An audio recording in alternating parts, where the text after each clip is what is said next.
Come and grab some color with me. We'll paint the city red. Don't care what you said. Let's go for a ride.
Compared to week number 1, especially for the top level drivers, right? That safety net of where those transfer numbers are a lot tighter here tonight. And if you're a guy who thinks that you can be a champion when we Hey guys, welcome in.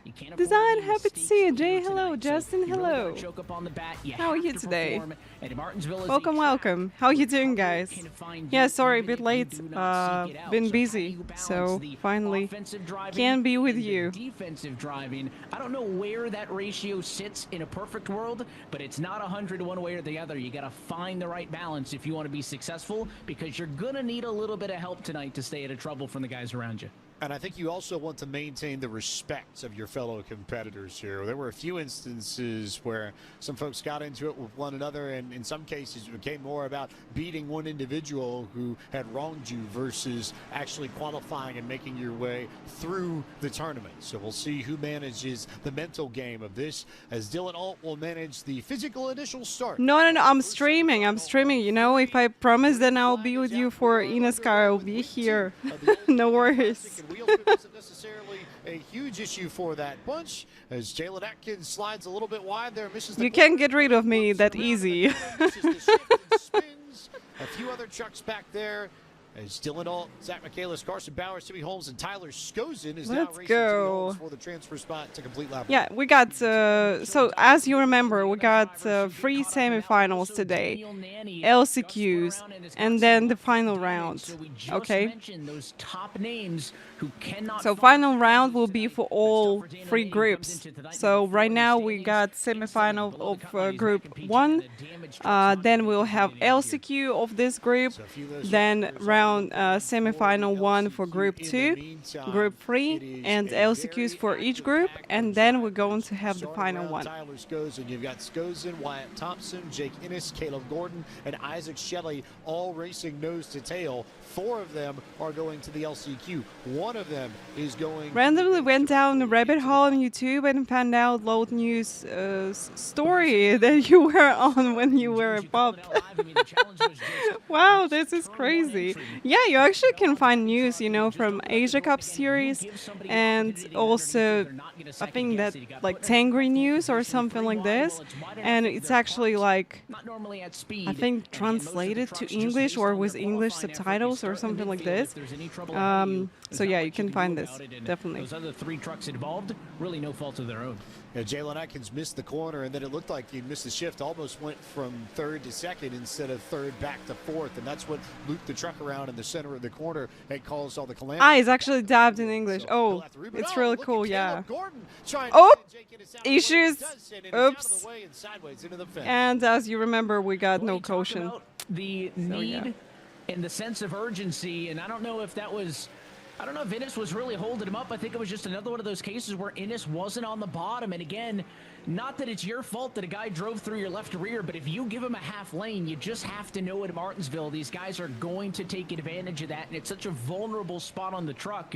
And now that's 2 Belmont. Yeah, I remember this interview actually, and I get really nervous, and you can see that my cheeks are red here. That's not because of weather or something. That's because I just, you know, get nervous while this interview, during this interview. Hey, Isley doing well. She's living her best life. We had to walk today, like quite long one. Like we've been walking for like maybe 30 minutes or so. And Wilson Community College's Wyatt Thompson. Yeah, she's sleeping now. She get really nervous on nose work. I don't know what happened, but you know they change a little bit the class where we had the nose work, and they got really big windows, like from the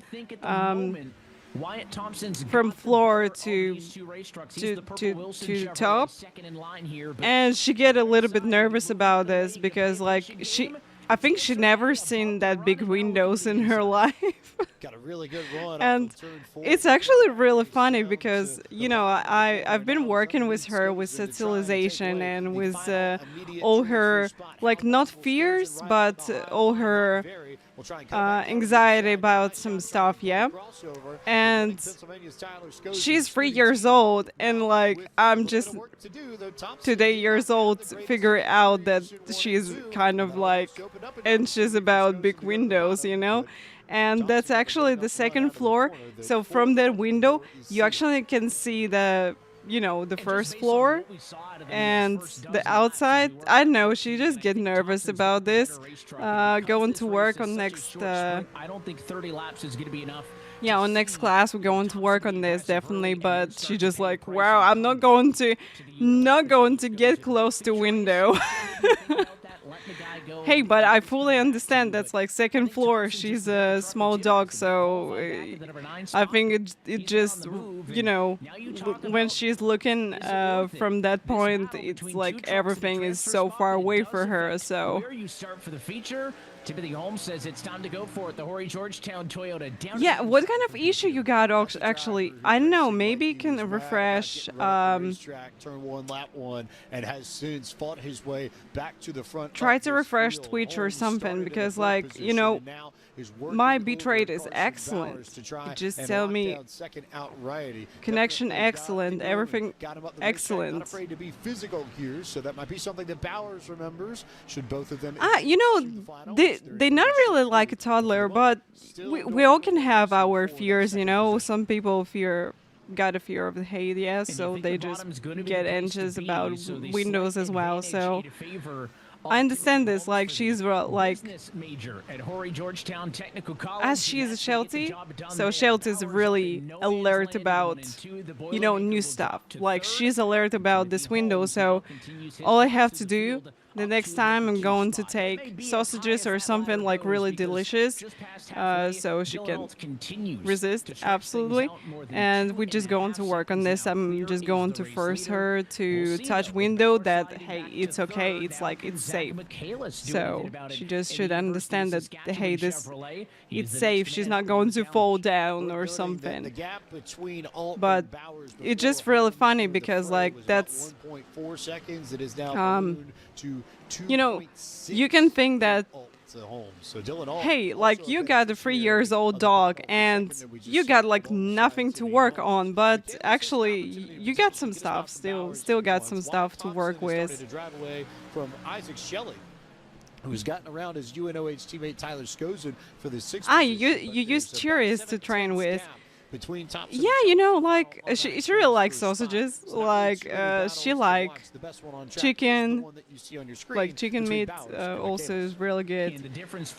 She like cheese. Cheese a little bit, you know, too fat. But Shelley was better than Thompson by about a tenth a lap ago. And then this lap, it kind of swings back to you're never too old to learn something. Same for dogs. Yeah, exactly. Classmate on through for Shelley to get to the number 6 spot. I just don't think there's going to be. You refreshed many times already. I don't know. Maybe you can change browser or something. Because, you know, some I had issues to load some websites on different browser. So I'm just using Firefox. Seems like working fine. But watch the clock. 9 to go. Isaac Shelley's damaged, but he's not out of it. I mean, Wyatt Thompson can't just roll over and make this easy, so he does need to stay up. Yeah, so as you see, the semifinal is really tight. So we got just 5 people who's moving directly to the final round. And that's like top 5, Group 1, Group 2, Group 3. And then we'll have all people who not in the top 5, they're going to fight in LCQ. So it's going to be really tight. Breakfast, thank you so much for the raid. Welcome. Hope you had a wonderful stream. We got co-watch party with eNASCAR. Let's go. Aaron, hi. How are you today? Welcome. 30 minutes away if you take the back roads from Southern National Motorsports Park, which also features here on the iRacing service. Well, that look back gives you a good view of the front end damage that Isaac Shelley's been dealing with. That's been going all night long. He was in that early wreck in turn number 2. Now, he got it a lot better than a lot of the drivers did, but took a shot to the nose. And normally, yeah, like that, doing good. Favorable but he's been trucking along, no pun intended, and has appeared to be able to keep up the pace, but wanted to do some races before eNASCAR, but yeah, been busy with some stuff, so just had to spend time for this and then start stream. Again, way up the hill, and Michaelis now down to the inside, takes advantage, can't hold it there, but that took a chunk out of the advantage. Oh, and then Bowers missed the corner again. Bowers is giving Michaelis all kinds of I feel opportunities. 5 spots short last week from racing this week in the College Series. Oh, that's really sad. So seeing this making me shed tears knowing I had the chance to race this week. Hey, remind me, I think we still got another one round in April, yeah? So probably you'll get another chance. No worries. To make semifinals and expects to make it to the feature races, has done so a majority of this season, does not want to have to go to the Hey, design really, I don't know what's going on with stream for you, because like really pushing it as we're coming to the white flag. My suggestion to you that maybe you can try to watch stream on YouTube. Because I don't know what's going on with Twitch for you. 2.4 seconds clear. Timmy Holmes and Dylan Auld is going to punch his ticket into the final with authority by winning this first semifinal. Maybe to high bitrate on Twitch or something. Will indeed hold off Isaac Shelley to capture the final automatic transfer spot. Next one is my last one ever. Then I graduated and can't do them anymore, and only been doing this for one full year. No worries. You know, if you're doing this with a good level, so maybe you can think about jumping into eNASCAR qualifying series next year.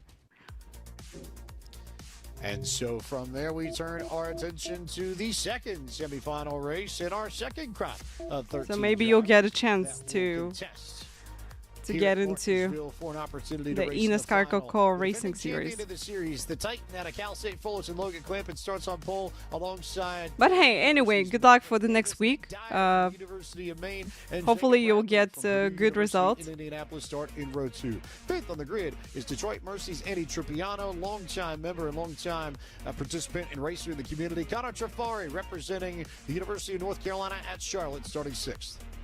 Back at row number 4, you'll find the Eastern Shore Community College Chevrolet for Aaron Brown next to Jose. It's weird because I can watch other streams with no issues and never have issues watching your streams. Yeah, that's why it's really. Mike Gingras from Victoriaville. It's really number 6, Peyton Wilson with Wilson Community like College. interesting that you got issues. A fellow Wilson driver, he's got some work to do here, but he'll be ahead of Joe Huerta. Yeah, just keep in mind that YouTube can have a little delay with the replies, but I'm reading chat on YouTube as well. Race, and that is the driver from Chattahoochee Technical College, Chase Swank, who will start in the 13th position for this second semifinal. The truck's grid, we take another opportunity to take a look. Okay, so it's a little bit different. So we got semifinals. Okay, guys, so we got semifinals, and then we'll have like I think LCQ for everybody, and then the final round for everybody. So this week we got short stream. From outside of the cut line entering the biggest one. But then on April we'll have a long stream with all groups and everybody. Oh, this guy eating again. I see at least ketchup. This guy eating again. Ready to go. But you gotta wrap that up. These trucks are on the grid. The one thing I took away, James, and it's not noted there, but it's true last week and for the first couple races here tonight, the fact that we don't have the cautions, right? If you have any sort of blip, any sort of mistake, if it's big damage, no damage, you name it, you don't get a chance to come back from that. And that's really the troublesome part about this is... New on YouTube, hello, Design, happy to see you here. Credit to Nelsonia, Virginia. How's YouTube treat you compared to Twitch?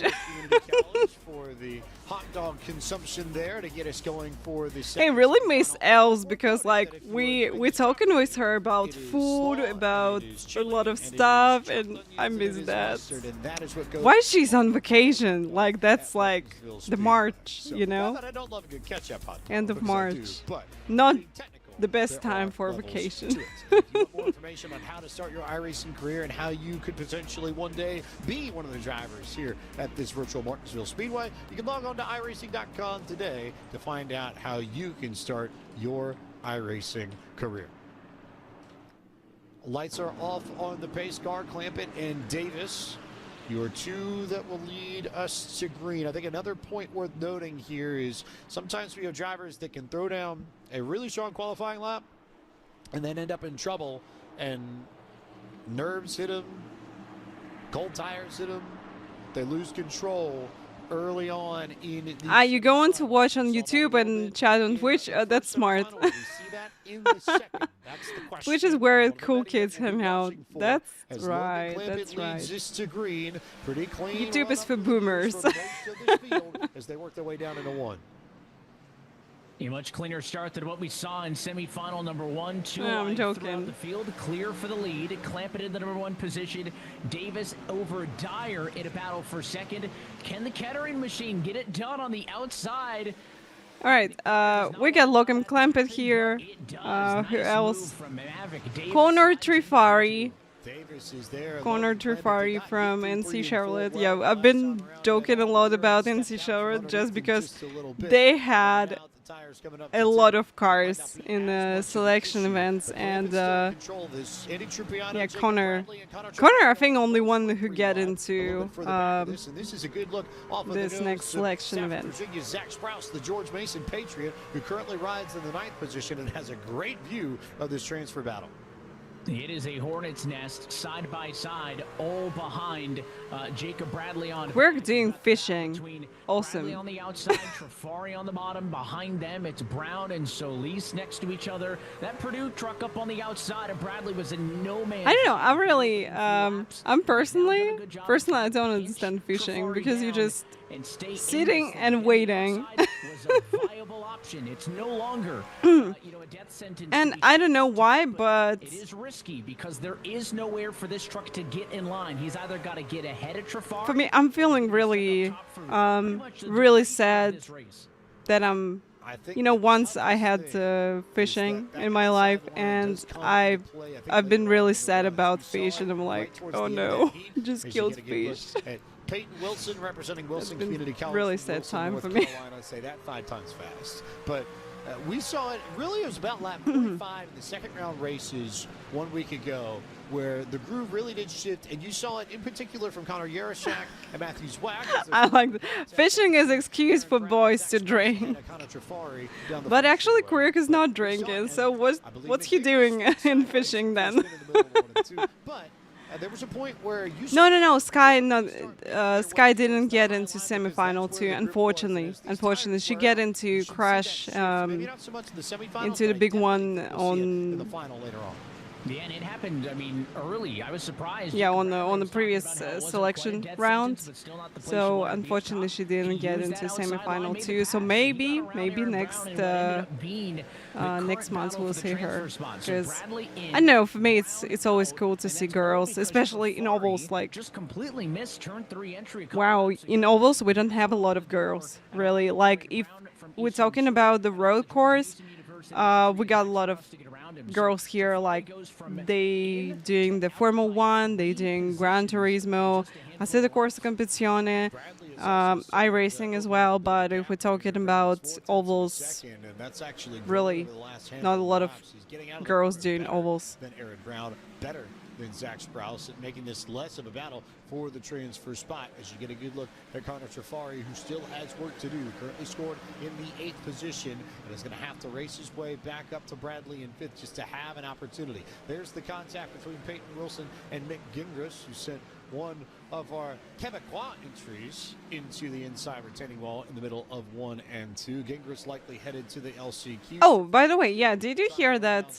Project Motor Racing got the, as they said on social media and everywhere, that they got really big update for this one, And representing colleges and universities yeah, across the I'm just United curious States what and they've Canada, done all actually, qualifying because through it's the been time attack a couple of weeks ago, survived absolutely week one, horrible on the release all date. that just to get to another qualifying race if they want to earn the maximum points available when we talk about the feature going on a little bit later on. On board with Trafari, started up in the number 6 spot, was as high as the transfer spot in 5th, but after sliding to 8th spot, the UNC Charlotte Niners has not been able to make up ground and PMR in the bin. I don't think there is an update big enough to fix that disaster. Yeah, I kind of agree with this. I don't know. That's the entry from the Yukon Husky just behind him. Sprouse was quicker by half a hundredth, and Solis was quicker by maybe a quarter of a hundredth as we now go on board with Aaron Brown. The hot dogs have been put to the side. So I just see that, you know, Gamer Muscle actually streaming this, and I'm like, to run down Jacob Bradley. interesting what they've done with this. They should just stick to Farming Simulator. Yeah, exactly. Exactly. This, you know, that's the best thing which they're doing. Like, don't touch racing simulators. Everything will be fine. And of course, even if it's not for that transfer spot, which is where Jacob Bradley continues to sit in the Purdue Indy machine, you know, there are some silver linings to be had for the drivers further on back. If you can't make the transfer, yeah, you know, they actually gave a lot of promises to community. Yeah, and then on release day, it's been like really bad. It's not ready product, like absolutely not ready product, and they just turn everything against them. So people waited, being excited, and they just F this absolutely. Between these two at the moment, and you can see Bradley just can't keep it on the bottom. It opens the door not only for Brown to get to the inside the challenge, but anything Jan Bell is associated with is a disaster.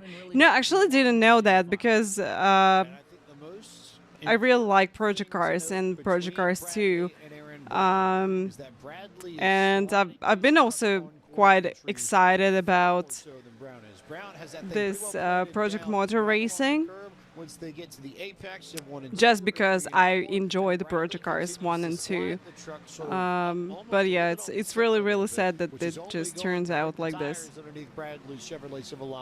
Even more. So Bradley's going to have a lot of work to do, a lot of defense to play, but Aaron Brown gave him a little bit of a gift, got a little bit loose out of 4 that last time by. Yeah, it's something that it's so easy to get roped into if you're Aaron Brown. Hey guys, welcome everybody who joined the stream. We got eNASCAR watch party of the College Series, and we got semi-final 2.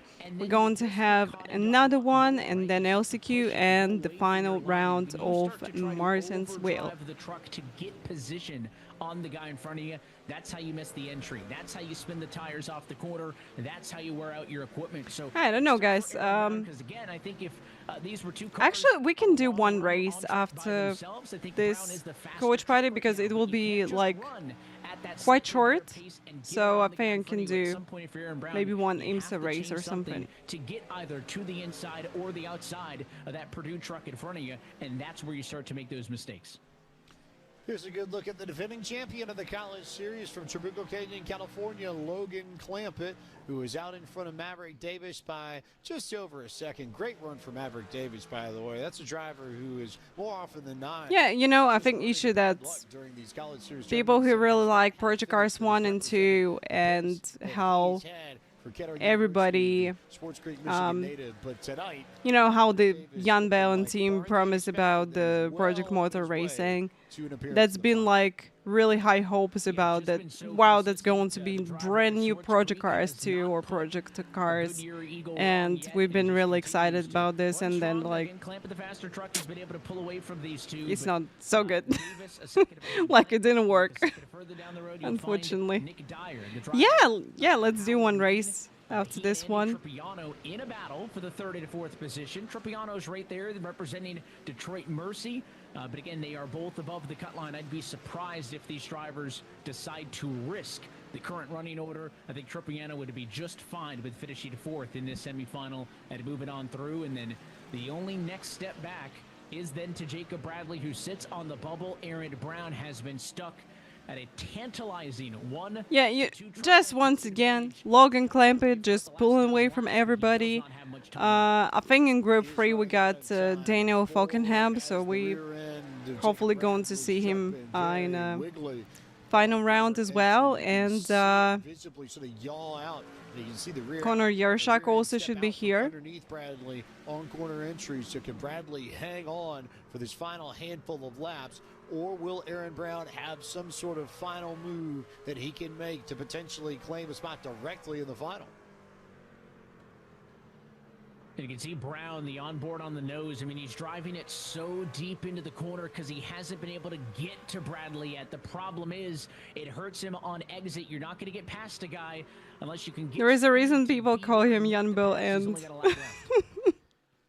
2 more opportunities for Aaron Brown to try and get the spot away from Jacob Bradley. In the meantime, Logan Clampett making this a very strong showing for the California natives. We had one win our first. Hey, at least I'm happy for our racing that win the second semifinal as Clampett takes our racing team making really good job.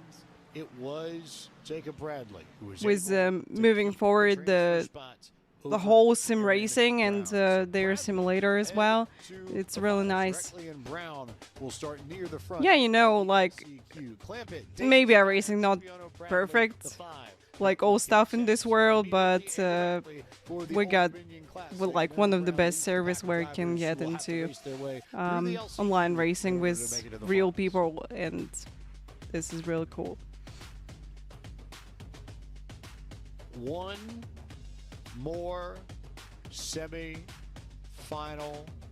race that will set the table and give us the list of drivers who will go directly into the final and who will be racing. Yeah, so we got semi-final for Group 3, then we got LCQ for everybody, and then the final round. Daniel Falkingham had a wild second round. Oh, look at this. That'll be hot fights between Daniel Falkingham and Connor Yershak.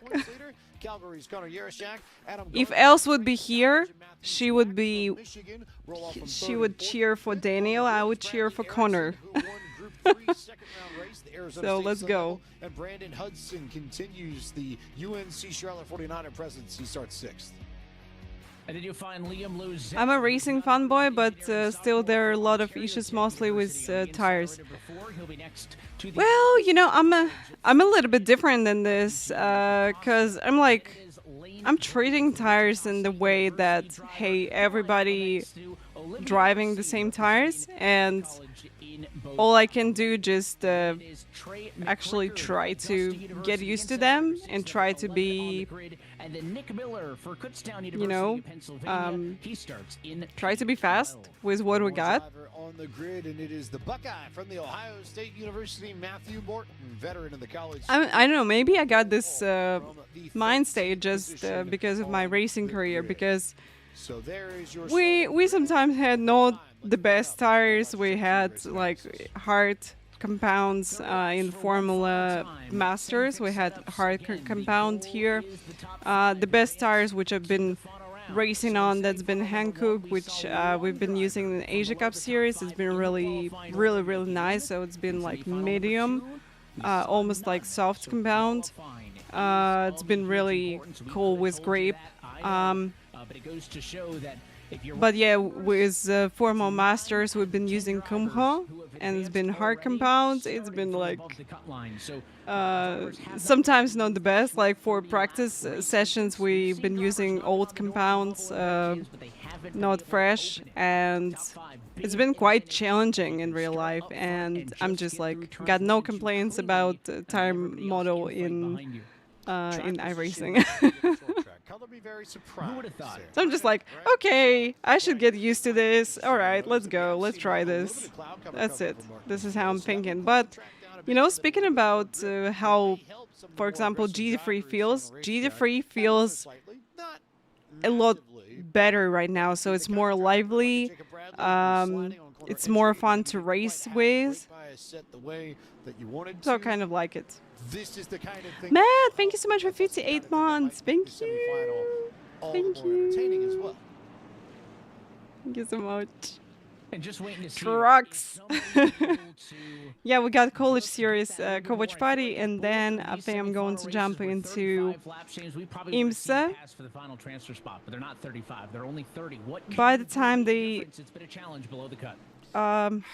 they finishing this, I think we'll be able to do open one at Sebring. To join the 15 that automatically will qualify. Falkingham and Former 1600 tires are like stones. We had absolutely the same tires in Formo Masters. Just trust me. They've been like stone, really. Oh, trouble with the spinner behind the leaders. Of course, there's no. And I think wet tires, which we had, they've been in the same way. I get so lucky. I get like 2 seasons. One not full season in Formal Masters and 1 full season, and we get only once practice in rain, and it's no races in rain actually. We had 1 race in rain, but it's been really light one. So yeah. Eklane, hi, happy to see you here. Why are you not slipping? Why not slipping? This also happens to be the battle for the transfers. Issues. Into Liam Loisel, and Olivier Racine was the other driver who got into trouble as they stack up a little bit further back there. Looks like Acosta. FF1600 is fun. And then one truck, You're in bed, okay, but you're not slipping. will end up in the LCQ most likely as we turn our attention back towards some of these drivers up front and up towards the battle for the race lead. And Acosta was on his own, but he entered the corner right on that split. You can see the lighter colored inside of the racetrack compared to the paving asphalt on the outside. He kind of entered it right in the middle, just lost it on his own. So the Cricker drops to the back. Falkingham continues to lead. And We'll sleep in office tomorrow. That's a good plan. It's all behind the bubble. I mean, this is not enough. The top prize in this battle is where Olivier Racine drives, but he's in the number 8 spot. Still not good enough. Hey, really good drivers here. Also, Matthews Wag, Adam Garza. So, really, Ericsson also. But they are not doing themselves any favor in terms of catching up to that number 5 spot. So it's tough. They're fighting back here. Here's a good look at Pickerington, Ohio's Matthew Morton, the Ohio State Buckeye, the senior finance major, who all of a sudden, and one of the points that we brought up a little bit last week, but one that I think is worth hammering home, for some of these seniors and these graduate students, their college series career is quickly coming to a close. And Morton's been a veteran. Yeah, you know, this junior formalists, they usually in real life also, they got hard compounds, because hard compounds just cost cheaper. And you can use them like, you know, for few practice sessions, which is really, really good. Like, it's also not so expensive for you. Because as soon as you're switching to medium or soft compound, like soft compound not going to leave long, definitely. And yeah, that I think that's the reason.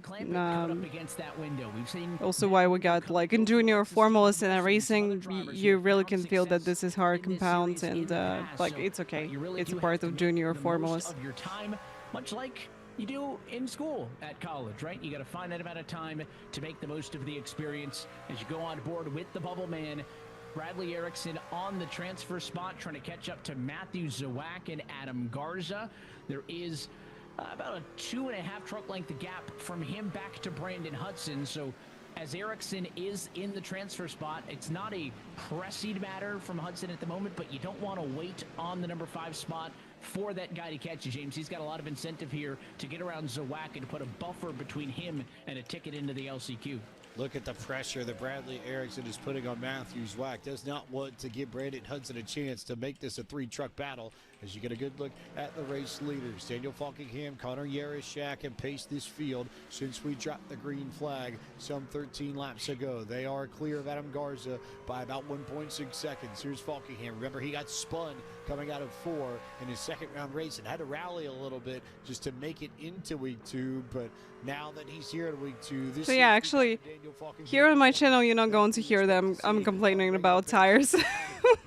that won the Great Lakes Classic. Just because of my in real life experience that I drove really, really bad tires. Points leader Connor Yurichak for the lead in this semi.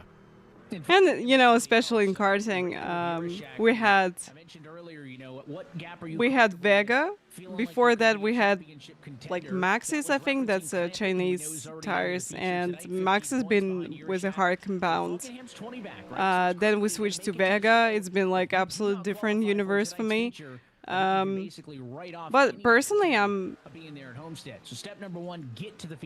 fan of hard compounds because, you know, just car feels more, I know, lively. It's like, it's more fun to drive. For sure, self compounds fun also because you got like a lot of grip and you can push harder with them, but hard compounds just brings to you more fun. Siash, hello, welcome. Yeah, Daniel absolutely pulling away from corner. You'd look faster than Matthews whacked the last handful of laps or so, but if you try and force the issue, do you potentially open up the door not only to yeah, hello, I'm here, yeah.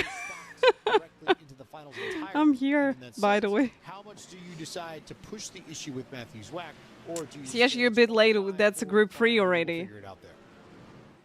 So we'll have LCQ, and then we'll have the final. That's it. And then I'll try to jump to GT3s at Sebring. Exactly where he started. So if this were to hold, you're looking at 14 of the 15 transfers from the semifinals coming from people who started above the cut. So, you know, yes, would Brandon Hudson love to avoid the LCQ? Absolutely. I would not take any scenario where I would willingly go through that. Group 3 is big, yeah. But so far, no issues. Are you really going to put yourself in a position to mess that up? Because it would give you a good position. Hey, Ray, happy to see you here. Again, the numbers tell us you've got like a 90+% Welcome. chance of making it through if you start one of these races above that cut. Ray thinks that Barney should have a Martinsville hot dog and Coca-Cola. Let's go. Barney definitely deserved that. With all that, a lot of races. So, yeah. LoveFortySix makes me scared sometimes. To your point of drivers not being able to gain positions in the top. And I'm not Lubo. Morton's the hardest charger in this group, 5 spots up, and then Olivia Racine is up 3 spots. Started in the 10th position, now currently runs in the 7th position, does the Cégep Bosch Appalache driver out of Quebec. And of course, all of that at the detriment of who? Digging all the Japanese JDM shirts lately. Yes. Yes, because like, look at the stars. They're so cool. Some spots were available. Just credit to Racine and to Morton. Yeah, just remind me I'm going to show you back of this t-shirt. It's so cool. That could be a sign that if you get to the future, whether them sell a warm one for GDM shirts, no. Then again, maybe you are just either. Hey, you know, I didn't buy a hoodie with Lightning McQueen, and it's been, you know, it's been really cool art of Lightning McQueen. Like, this is a real car, you know, actually. It's so cool. But I didn't buy this because I'm like, weather is too warm to wear hoodie. Nudged up the racetrack ever so slightly, and now Yerishak looking to the inside here with 5 laps to go. They're clear of Adam Garza by 1.7 seconds, so breathing room for these two, but a great battle for the lead in this semifinal. And Yerishak establishing the inside positioning. Yeah, Japanese domestic market, yes. That's right. And give Falkenham a fighting chance, or do you run up the hill? Because you could make this battle. Lightning McQueen hoodie is a modern version of race car bets. I don't know. Maybe next time I'm going to buy it because it's been really cool. Just like, I don't know if I'm going to wear this. You know, actually during evening and maybe during night you can wear this here in Almaty, but yeah, you just should wait till probably full time.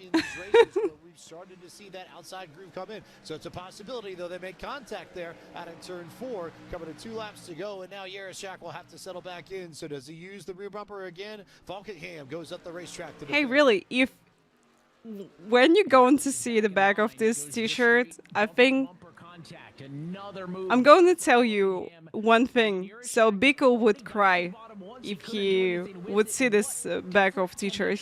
He's not going to see because he's at work, I think, right now. There will be. That opens the door for Buckingham and rather Yarashak to work his way underneath. Big drive. I wanted a fun Cadillac jacket, but prices are astronomical. Make sure that there is zero doubt that he wins. I don't know, this T-shirt cost, I'm going to tell you. We know the final 5 drivers. The white one been with discount. This one been without discount, and it cost Yarashak didn't do it the first time. He certainly made no doubt of it. $18. The white one cost Erickson, the 5 we will see for certain in the final, and Brandon Hudson, $10. the first driver from this semifinal, who's going to have to race his way in via the last chance qualifier. So you've got that group of drivers, and then Acosta, Loisel, and McCrickard, who also are going. Hey, if we got a little break right now, I'm going to show you back of the T-shirt. So here we, because I don't remember if we got little break between rounds and LCQ. And transfer. Because probably they need some time. Ah, okay. So we're starting. And find their way in. We're already starting. Isaac Shelley from UNOH and Aaron Brown from Eastern Shore Community College make up your front row. UNC Charlotte's Brendan Hudson and Daniel Nanny start 3rd and 4th. Today round 3, you got Douglas Newbegin and Jose Solis Jr. on row number 4. Matthew Morton and Tyler Skozin, the UNOH driver, back there on row 5. Caleb Gordon from the University of Pittsburgh. Jalen Atkins was that one driver who started in the top 5. They did not finish in the top 5 that you mentioned, Evan Pashoko. So pressure there for him to try and get his way into the top 10 here. Jake Innes, his teammate from Belmont Abbey, going to try and work with him to get up front. Mateo Mitchell going to try and hold down the fort for UNOH and get multiple drivers from their contingent into the top. LCQ really got a lot of people. That's a look at your grid. Let's take a look at the slightly different and revised Logitech 2 track analysis after we get a good look from the folks at UNC Charlotte, who are trying to get multiple drivers into the finals and get 2 amongst the final 25. There you go. They see themselves. They've got the rigs set up in the background. That looks like a good place to hang, and for their sake, a good place to hopefully watch Brandon Hudson get the job done. He's their best bet here in this one. Oh my God. Round number 2, and I think we can definitively say, right, that's catch-up only. That is absolutely catch-up only. I feel like Aaron Brown's trying to work on a Ballpark Franks deal or a Nathan's deal or something maybe. What is the eNASCAR college version of the 999 challenge? We'll discuss that later. Never mind, I have to see this guy eat the hot dog. What you saw earlier, it's still a 30-lap sprint with a fixed setup. This guy absolutely. I like him because, like, I think previous race, he finished the race and he had like the box with cookies or something, and he was like, "Oh, I can eat now." If you do not, they still score some points. 11th position on back will be eliminated, but they do score points. 11 championship points for the. Love how serious motorsports can be. In there is moments like this in this sport. It's fine, you know. We sitting at home can have cookies, can have hot dogs here. Like it's fine. No, really, it's cool, you know. To race for the scholarship money and for the greater points, and for some drivers, especially some names towards the front of this field. I think of the Skozins, the Sprouses, the Nannies, the Shelleys, who have been near the top of the point standings all season long. It is critical fast to make sure that they are racing in the final, just to make sure they stay within 38 points of either Connor Yarashak or if for whatever really reason hard. we see a change in the points lead tonight. But again, you've got to be top 30, or rather 38 points or closer to the points leader by the end of the night if you mathematically want a shot at Homestead in April. Green flag is out and we are underway, and wheel spin all over the place there at the front of the field, and that will stack them up into one. It was Brandon Hudson who got a shot in the back end from Zach Sprouse, but he reeled it in 3 wide. Behind them, one of the UNOH trucks is way up into a 3rd lane. That was Tyler Skozen, who was up in no man's land. And how Hey, I told you it's sick. Up in front, Isaac Shelley from pole.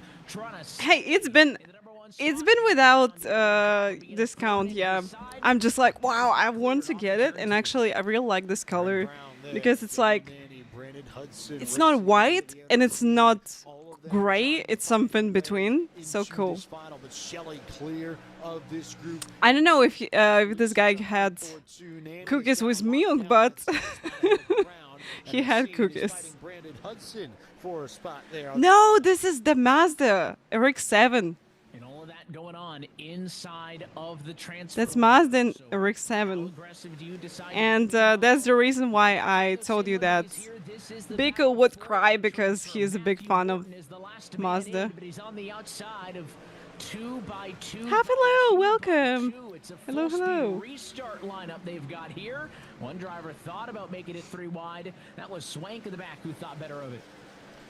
Lots of drivers looking for track position, looking for space, looking for any sort of breathing room whatsoever. They almost went 3 wide, just a little bit further back, and then thought better of it, and they will maybe go 3 wide. Their own contact there between Ineos and I believe Dave, hello, happy to see you here. Continue to try and fight for track position, but Swank good evening. all over the place there, just trying to hang on.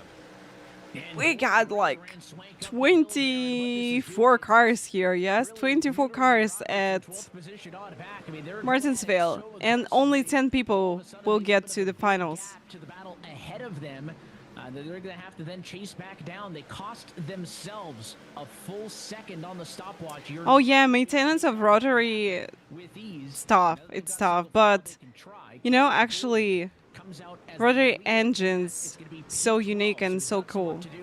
Let's watch the on board with the big checkup on the green flag. Oh, look at this jump into middle of everybody. Wow. Really good work there for Brandon Hudson to climb literally through the middle of this pack to get the track position. In the meantime, yeah, but you know, you got opportunity to change it to 1GZ. Yes, that's like And Miller, I just saw drop down the running order. So the best engine ever. Like, people put this Toyota engine just everywhere. In fact, now in 24th, so something happened to one of your trucks above. Because I think I've seen like RX-8, RX-7 with this engine. Then I've seen some BMWs with this engine. It's crazy. All of a sudden, you blink, you're in, and now he's the guy on the hot seat with Caleb Gordon just ahead of this battle for P12 on back, chasing Jose. This Line 6 engine from Toyota is so legendary. Here, I think that Nick Miller had some contact on the front straightaway coming out of turn 4. 2GZ? Yeah? Was Jose Schildes Jr. There was hard racing right around that transfer spot. So oh, yeah, 2GZ. You're right. Heavily to try and make sure they are within the top 10. Meanwhile, all of these drivers here that you see chasing down the blue and yellow of Caleb Gordon, and then Jose Schildes Jr. ahead of them. So no, I'm talking about the 1GZ also. It's also the inline 6. Ever so slightly out of 4. And it's 2.5 liters. So 2GZ 3 liters. This one is 2.5. Held his positioning. So he was in that spot, and there's a send. And the I think I've been talking about the 1GZ. On the racetrack now, another spinner on the front stretch, Caleb Gordon, who was in a transfer potential position. He is damaged and stuck up on the inside wall. So 2 pairs of sends in a single lap has shuffled this thing up, and we are far from done yet, because the battle between Mick Gingras and Jake Innes continues on, and you got the Chattahoochee Tech Machine, a Chase Swank. Yeah, 1GZ you can find in Toyota Mark II, Toyota Crown, Toyota Sorare, Toyota Chaser. But all that's done is giving Jose Schildes more breathing room. 1.4 seconds between Gingras and Schildes. 1969 Celica. Love mirrors being on the hood. Oh yeah, it's beautiful. It's beautiful. for 11th and 12th that you see on your screen, then Hey, long time. I know. I wanted In to this one, going to be the Wichita State entry, Elaine Graves. He moved. find and get a chaser. As we had a lot of them here, and you could actually find one with really good condition. But you know, I'm not a big fan to driving the car like you know everybody driving with a wheel on the left side and you're driving on the right side.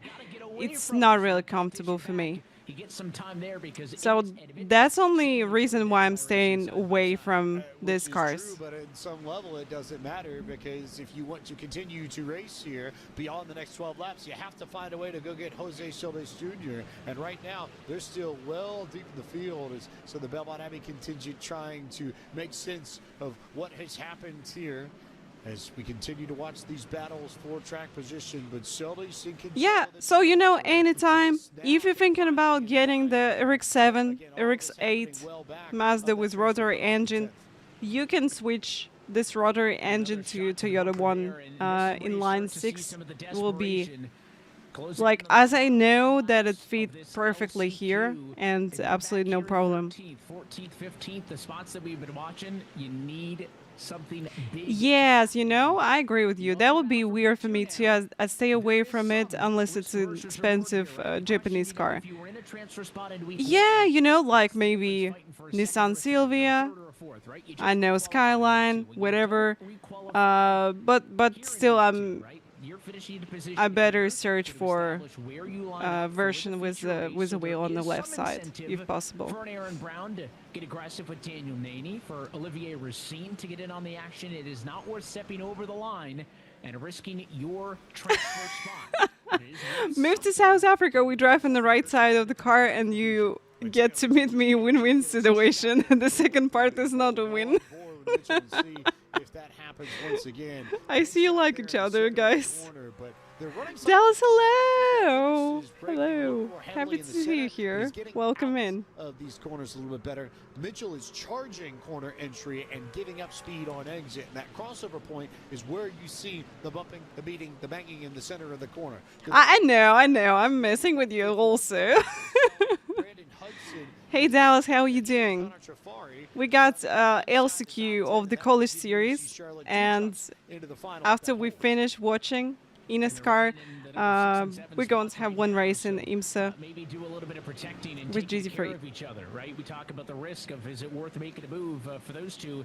The answer is no. Protect one another. Here's a replay of the contact between the Eastern Shore and the Ball State entry as Brown up against the inside wall, dropping that truck way down in the running order. So a moment there for Brown. He slides to the number 5 spot, down 3 spots from where he started. Again, still in a spot to move on, but those are the exact risks we were just having the debate over on, you know, is that spot worth it? If that was worse contact. But hey, you know, people in Japan, they got really cool cars, like for their own market, like domestic market.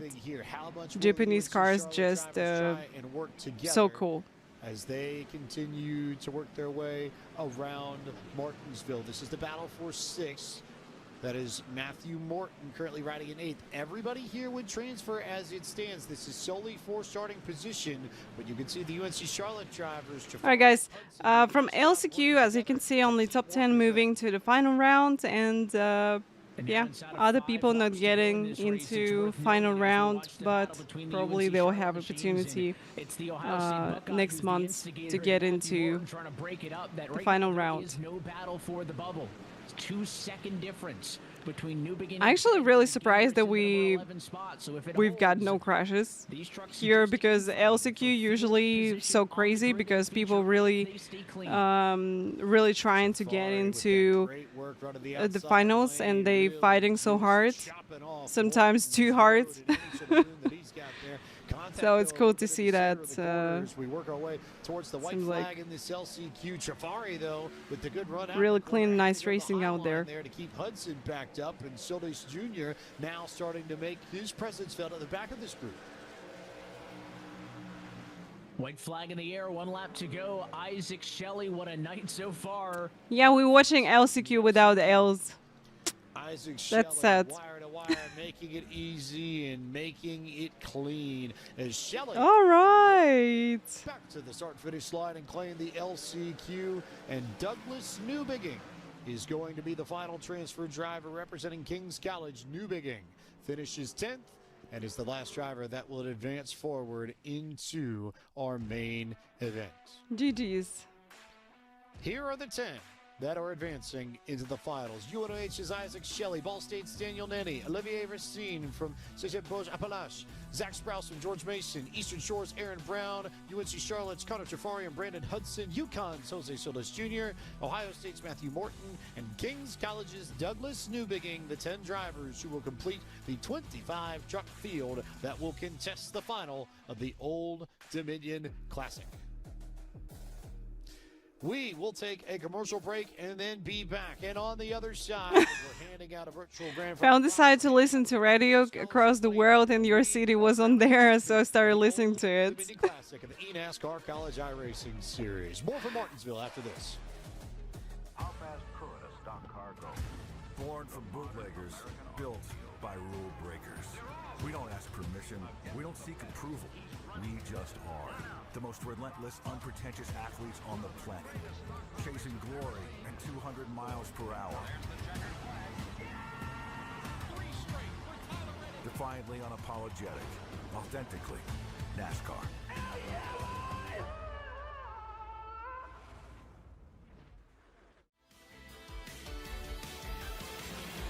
I still can live with this news that Xfinity moved to sponsor the Cup Series.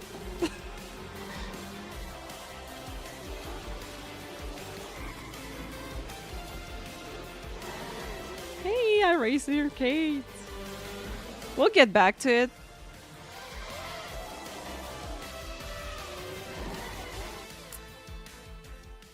And also, guys, it's 5 a.m. right now for me, and I'm going to stream today in the evening because we got Creator Series, and Creator Series will be at... Wait, which track that was? Sebring. Sebring with IndyCar. That should be really fun. I'm just going to hope that we're not going to have rain.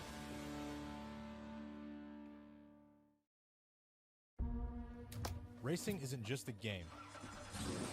It's a way of life. Every lap, every moment. Practice is about consistency. Winning doesn't come easy. Yo! My turn, Bubba. Feel the road. Own the race. Logitech G wheels and pedals available now on Amazon. Xfinity sounds better than O'Reilly Series. Yeah, I agree with you. This portion of the broadcast is brought to you by Logitech G. Through design, engineering, and a love of driving games, Logitech G takes racing simulation to another level. Logitech G, the official wheel and pedals of the eNASCAR College iRacing Series. And by Play vs. College League, the largest collegiate community bringing in the new era of esports for students across the country. Learn more at pcl.gg. And by NASCAR 25, available now on the PlayStation 4, Xbox Store, and on PC with Steam. For more information, visit NASCAR25.com.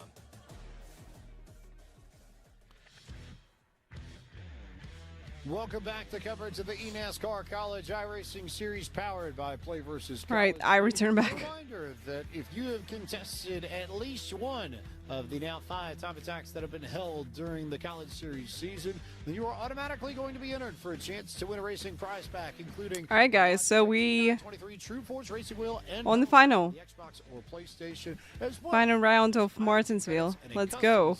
eNASCAR College iRacing Series t-shirt. More information on that and everything else you want to know about the College Series. Oh, design, I didn't ask you. You planning to do Sebring 12 hours? In the meantime, before we get to our next time attack for Homestead Miami, this weekend, Evan, one of the biggest special events of the year in iRacing, the 12 Hours of Sebring coming our way. Yeah, you're going to have 4 opportunities to compete in that one over the course of the weekend. We'll have top split coverage for you Saturday at 8:30 Eastern Time. And we mentioned it a couple times, but iRacing Arcade is available now. If you thought I want competitive racing, but just make it a little cuter, that's what this is. You can race your way through the ranks. You could build your little town that is essentially your race shop. I kept redesigning the roads. Not doing it. My engine shop in my garage to make it very aesthetically pleasing. So it's a fun time. You can scan the QR code to get in on the action on Steam. And then, if you would like to get to the action on consoles, NASCAR. Yeah, you doing endurance is only with her or like with someone else? You've got a whole host of licensed drivers from the Arkham Menards series. Oh, NASCAR 25 on sale. That's good. And of course, the NASCAR. You can try it, but I recommend to you to play with controller because like with wheel it's been a little bit weird for me. Multiplayer as well. If you've not done So with controller I think it's okay. Evan, you are missing out. It is a wild time. And honestly, sometimes I just let the menu sit open and I just listen to the soundtrack, you know, for 20 minutes, 30 minutes, get you in the action and get you ready. Yeah, it's more of a controller game. Coming up next for us, I agree with you. is the final of the Old Dominion Classic. From 120, we have whittled it down to 25. And the grid looks like this. Alt and Clampett, the defending champions, starting just ahead of the points that are Yarashak. Holmes rolls off fourth. Maverick, Davis, Daniel, Falkingham, your top 6. Continuing on through road number 4 and number 7 spot on the grid, you'll find Carson Bowers alongside Nick Dyer. Road number 5 will be Adam Garza and Zach Michaelis, and then road number 6, Andy Tripiano and Matthew Zawak. Wilson Community College's Wyatt Thompson rolls off 13th. 14th on the grid from Purdue University in Indianapolis, it's Jacob Bradley. The Sun Devil, Arizona State's Bradley Erickson, rolls off 15th. 16th is UNOH's Isaac Shelley. Daniel Manny from Ball State, and Olivier Racine from Cégep Beauce-Appalaches rolls off from the 18th position. George Mason University's Zach Sprouse and Aaron Brown are going to make up road number 10. Those are your top 20 starters tonight. Connor Trafari and Brandon Hudson make up an all UNC Charlotte road number 11. Jose Solis Jr., Matthew Morton, they start tonight 23rd and 24th. Final starter in this field representing King. We do Sebring 12 with you, so we're doing it. Well, I don't know if we going to do with, you know, only 2 people. I think it will be a little bit hard. Old Dominion Classic, we have an opportunity to look at our Logitech G race analysis. And it's the first time it changes based on what we had seen up to this point. More than double the race distance, 75 laps on the board. 2 sets of tires, pit strategy, tires, not something we've talked about yet tonight. And of course, the driver tournament prize money, $3,000 in scholarship money will go to tonight's race winner. $1,500 for second, $1,000 for third, and then $700, $500, and $300 if you finish in the number 4, 5, or 6 spots. And it seems silly to say when you look at numbers that are nice like that, James, but I feel like for some of the top runners, they're not really too worried about just the scholarship money on the line tonight because the grand prize, $10,000 hanging in the balance tonight, could be a consequential feature race with just 1 tournament left to go after tonight. For all the calamity that we saw at Michigan last time out, this is a place. Hey, you forget that Els is not here. This is the one race in this tournament where you. As I'm aware, she's not going to return back on weekend as well. Yarashak in particular. Yarashak, like she will be here after weekend. Dynos Machine has had a target on its rear for just about all of this campaign. Maybe more so tonight than any other night we've gone racing. They have to close the gap to Yarashak if they want a shot at winning that 10 grand. In the meantime, if you want to learn more about the college series, you can scan the QR code on the lower half of your screen for more information about the college. We'll drag Els back in time. We'll go off the pace car and we will go green flag racing with the finals of the Old Dominion Classic next time. Okay, 75 laps. That would be tough. Outside of the gap between first and second, which is a 5-point difference, you're looking at a point per position from there on back. So Clampett second, Yarashak it's third. tough. If Connor Yarashak has a good night, it is going to be hard to make up 15 points on him. So not only does Clampett, not only does Falkenham need to have a good night, they need Yarashak to not get a top 3 in this one. How does this one play out? What storylines will we be looking at when we head to Homestead, Miami? Those are about to be set here as Dylan Alt and Logan Clampett will lead us to green, and we are underway with the finals of the Old Dominion Classic from Martinsville. Maybe the slightest bit of wheel spin for Alt, but everybody under control, working their way through 1 and 2, and Alt trying to get to the inside of Logan Clampett to take control of this race early. Hey, let's think about it. So if we can get maybe Cooper and Clayton to drive with us, that would be cool. And if they okay with Porsche 911 and you're also. I don't mind to race LMP2, but I think 911 just really fun car to drive at this track. Pony High, no, Casey not racing this. Casey not racing qualifying series. We waiting for main series to see Casey. Kevin. Because he is already like in series because he finished P3 in a championship before. As they have strung themselves out single file amongst the top 10, and Zwack and Zach Michaelis from the University of Saskatchewan. Oh, that's cool. 911 is the only GT3 I enjoy, really enjoy. That's nice. It was whack on the inside of the racetrack. We've kind of alluded to it all night, right? The outside, it gets better and better as the let's think, because probably we can bring Potato Gang into Sebring 12 hours. Because I don't mind to do endurance for fun, because I really miss these endurances. Because Michaelis had Ericsson under him, came across the nose, tried to get. Look at this. We got like Daniel Falkenham being really good at this track presently. Connor Yershak, Logan Clampett, and Dylan Alt. Potentially viable. Not only do we have some of the most skilled drivers in the college series in this particular race, but we've got so we'll see how they'll do this one. And yeah, I'm going to bring that timing for you. In theory, should mean that the outside lane should come in faster in this final than it did at any point. Whoops. We have seen in this tournament so far, as we have and we got first yellow. Brandon Hudson is sideways on the exit of turn 2, and that brings out our first caution of the evening on lap 8 of 75. Well, that's the other part of the story, right? Is not only all right, caution and time for ad break. Flag band Barney's up there in the flag stand on the afternoon. So previously, if there was trouble, if you were in an incident, it was, too bad, so sad, and we move on. But now those cautions and trouble throughout the field is going to have an impact on what happens with the lead. Hey, I'm going to create chat with us, okay, in Discord then. Where a caution flag likely to mix things up amongst the leaders. Let's see what happened back here in battle for 18th or so. Brandon Hudson was the one who ended up sideways, but that and really I should check what time slots we got for this.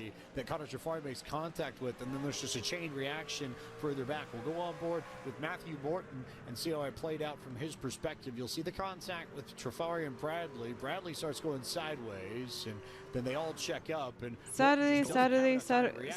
Okay. Some damage, I think, as well to his machine. And back into that truck, got up in the air with the onboard there with Morton. And if you're at the UNC Charlotte watch party tonight, that's not what you want to see, because two of your trucks in Trafari and Hudson are going to get damaged in that accident on the back straightaway.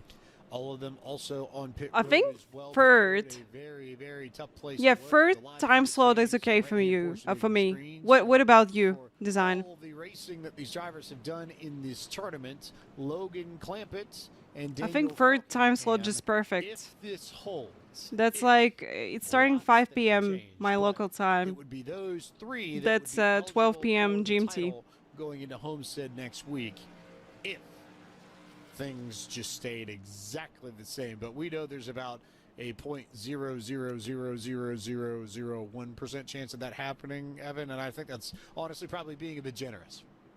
Yeah, we would. Anytime is good. All right. Elliptic result for the driver, second, third, fourth, fifth in line.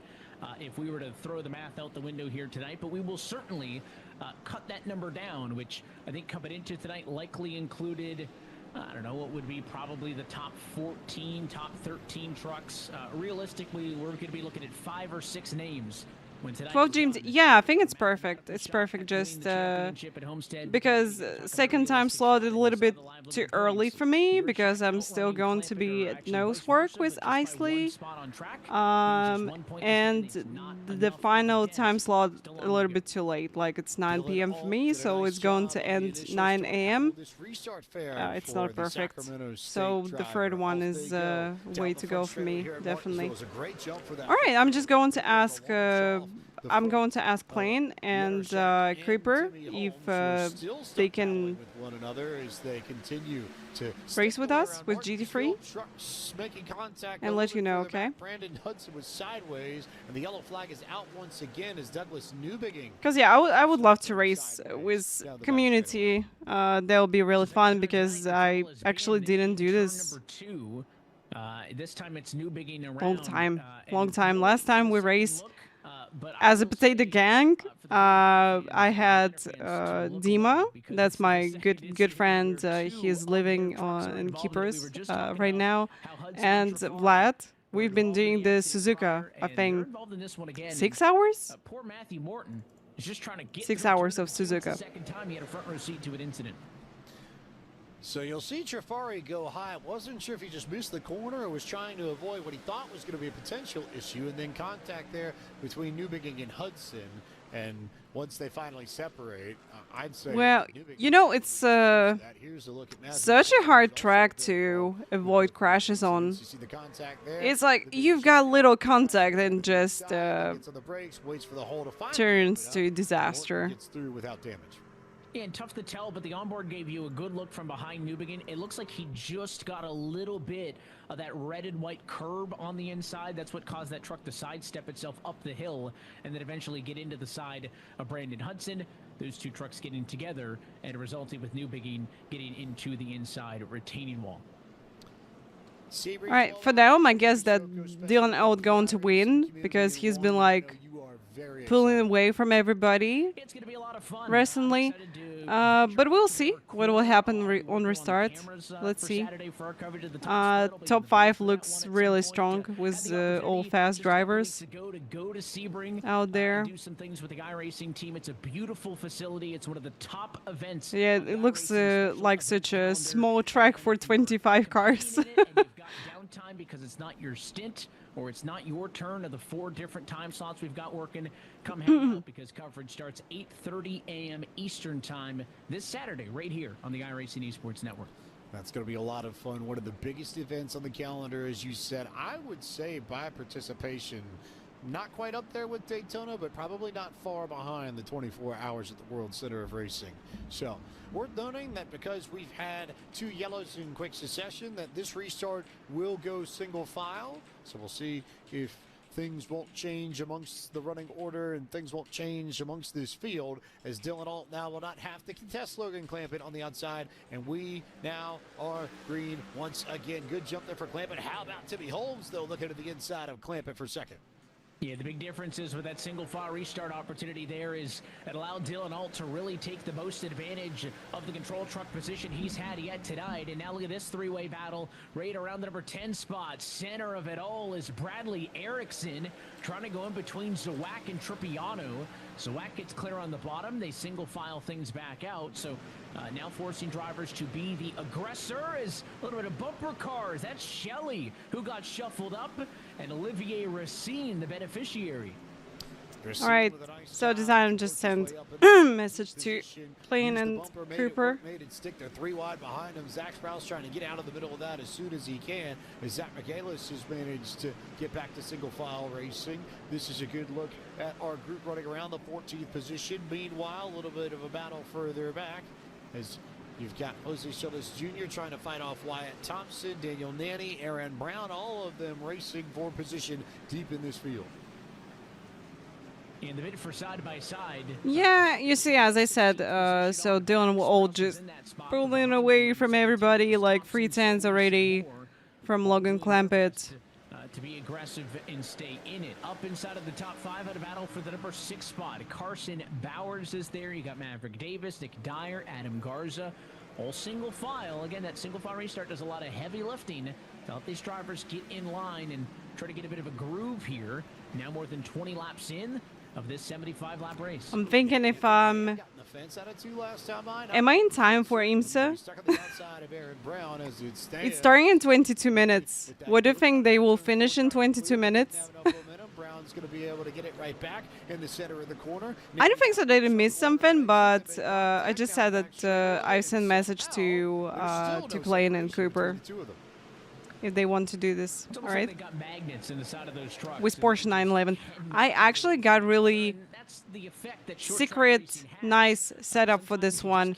I been managed to do 1 minute 59 with this one, 59 and 7, I think, something like this. You just cannot get away from somebody, and in a place like Martinsville, it can lead to tempers. They navigated that one just fine, but I promise you, if they're won't be enough time for what? This entire feature, yeah, they'll start to get frustrated. In keeping track with tonight's hot dog counter, Aaron Brown has consumed one of the 2 hot dogs that he prepared in advance of these finals. And the Eastern Shore Community College driver currently running in the 19th position with, 50 laps and 1 hot dog to go, I guess? Yeah, I guess it's not like hockey rules, right? Like in hockey, you can't touch the Stanley Cup unless you've won it. I think there is no Martinsville superstition about eating a hot dog before you win the race. If there is, he doesn't subscribe to it because he's already won down. I'm curious if we get some yellow. Enough time to join IMSA. Under the caution flag. Let's see. As this one if no caution, so might be in time for IMSA. But you know, I can spend this 3 minutes practice and also not do the qualifying. It's okay because we can start from the back. Drivers who will potentially be wrapping up his college series career at Homestead, Miami next time out. He's a senior industrial and operations engineering major studying at the University of Michigan at Ann Arbor. Certainly a place that you have no qualms with whatsoever in Evan Pasoko. Go blue. No shocker there, as you get a good look at the battle between Alt and Clampett. All right, now Clampett close to Dylan Alt. Yarashak sitting in 4th, though. That, I think, so far as the points are concerned, is the biggest story. That, yes, Logan Clampett... And Yarashak and Falkenham here, but to really make close to each other. A battle going into the Sunset Splash at Homestead, Miami, Logan Clampett could really use these 5 points that Dylan Alt currently has over. Yeah, there's 2 storylines to watch with these leaders, right? Dylan Alt, we've never seen him as a feature race winner in this eNASCAR College iRacing Series. Clampett quite the opposite. Clampett's got the 2nd most wins out of anybody all time, and just remember how close these 2 were last week in one of their heat races to transfer into this one, so no shock that these drivers are running in the 1st and 2nd spot right now. But Clampett has 3 wins from the spring 23 season. He had 1 win in the 23-24 season, and he had 2 wins in the 24-25 season. This year, Clampett's got none. So I don't think Clampett has ever gone a full college campaign without a trip to victory lane. He seems like tonight might be... Doc, hello. Hey, doing well, thank you. Oh, what happened with camera?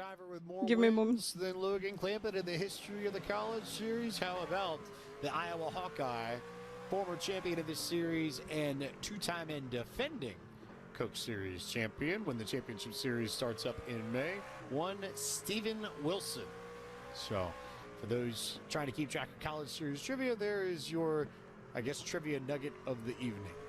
As Dylan Alt continues to lead this group. I guess we don't have a duck to walk across the screen, and in fairness, it's not really a pond anywhere near Martinsville. This is all rolling foothills as you start working your way in the Appalachian Mountains, so a lot of mountains, no water around. Hey, beautiful part of the country.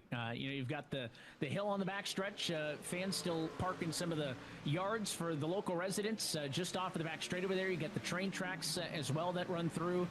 Again, we mentioned it as one of the only tracks that is still on the NASCAR calendar from that 1947 season. This place has seen some changes, but it still remains Martinsville at heart, and that was a Martinsville at heart move there. Logan Clampett giving the bumper to Dylan Alt, who has so far led all 34 completed laps. Hello. Yeah, I don't know what happened with camera. It does at least for so temperature is fine, everything is fine. I don't know.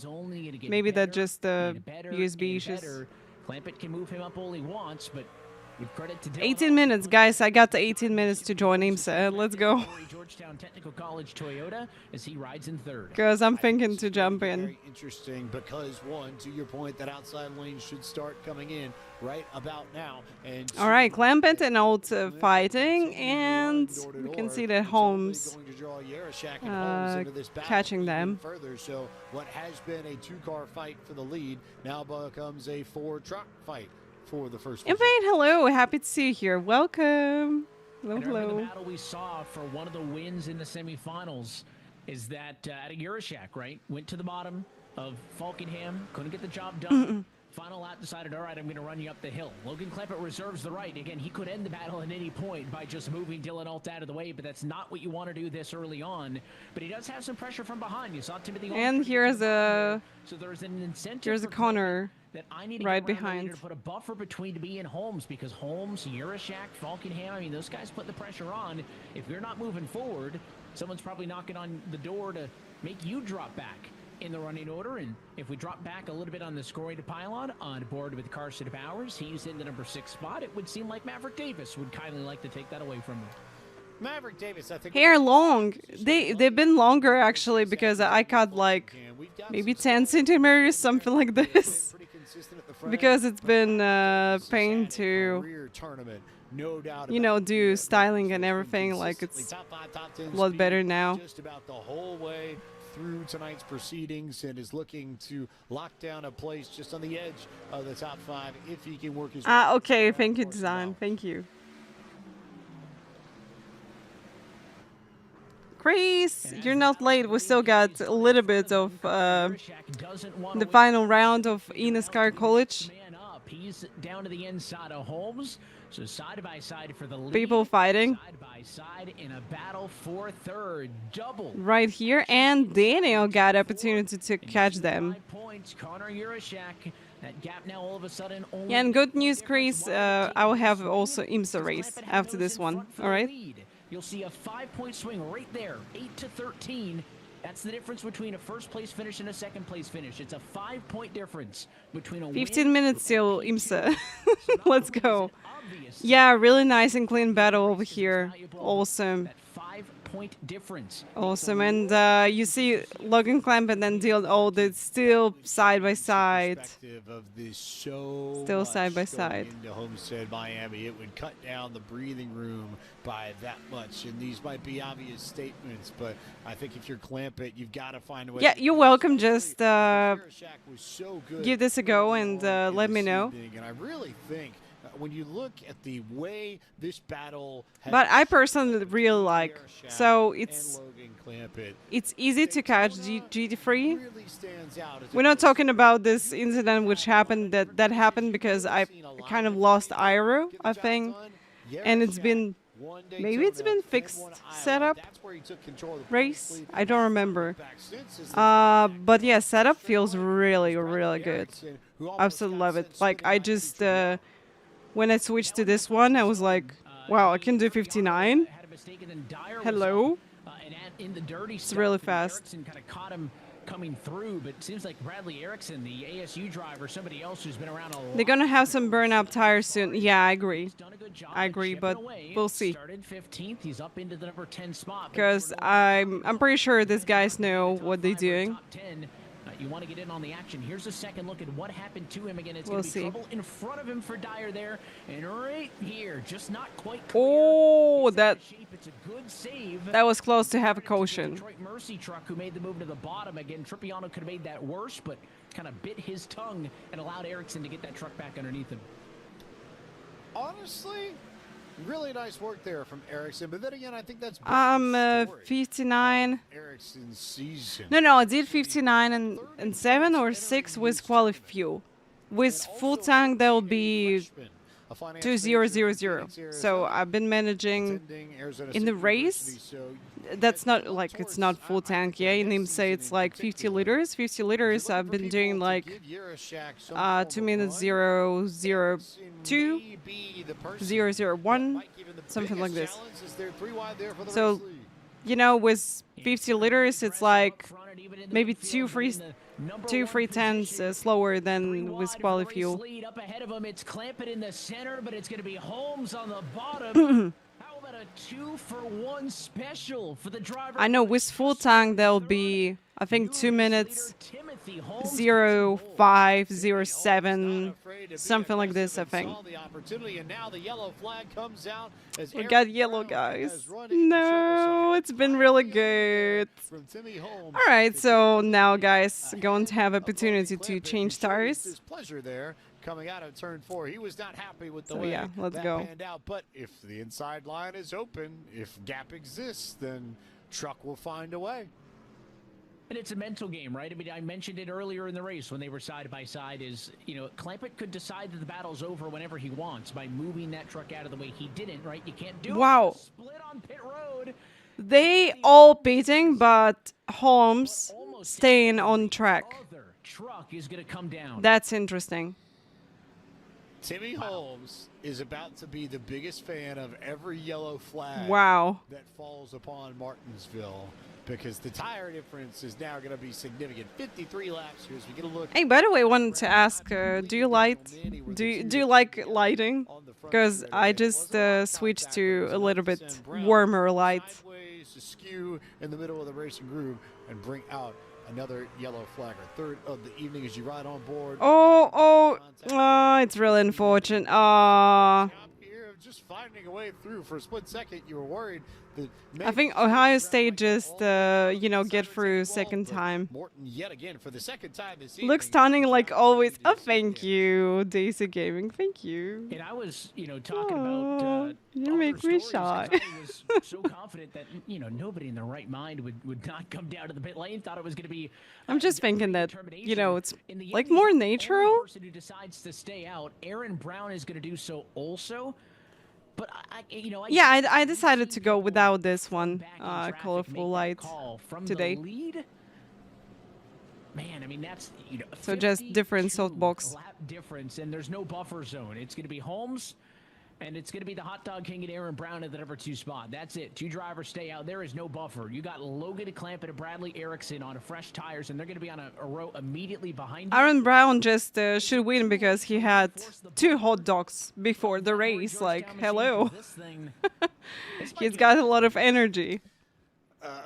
Should win this. And similarly, I almost wonder if maybe it isn't the worst thing in the world that Aaron Brown still has not finished that hot dog dinner, because he's going to have to get up on the wheel to hold on to some track position. It is about to be white knuckle for Holmes and Brown in the front row. We're back to double file racing here. 20 laps to go when they hit the stripe. Holmes looks fine. Prefer party lights. Got it. No, I can return back this backlight because I kind of like it also. I just wanted to change softbox because it's been like, it's been like too white for me. Oh! Yeah, it's hard. It's hard. Starts. Whoa! Issues. Oh, and the crash. And that is the consequence of an insensical pit strategy decision. Oh my God. Unfortunately, it is the midfield who pays the price. The midfield paid the price. The wild thing is that Aaron Brown ended up in the 8th spot and managed to maintain most of the. Yeah, Aaron didn't have a good start, but it happens. It happens. First proper spinner of this. But hey, Holmes just pulling away from everybody with this old tires. It's wow. But it was Michaelis who got a shun, and then everybody started spinning around going into turn 1 as they all wadded up on corner entry. Daniel Falkenham down to 16. Yeah, he get into trouble. That's really sad. You mentioned he's going to be a fan of the cautions. He's going to need a lot more of that, essentially, to just kind of bridge his way. Had a feeling that was coming. Yeah, me too. Me too. This thing at a time.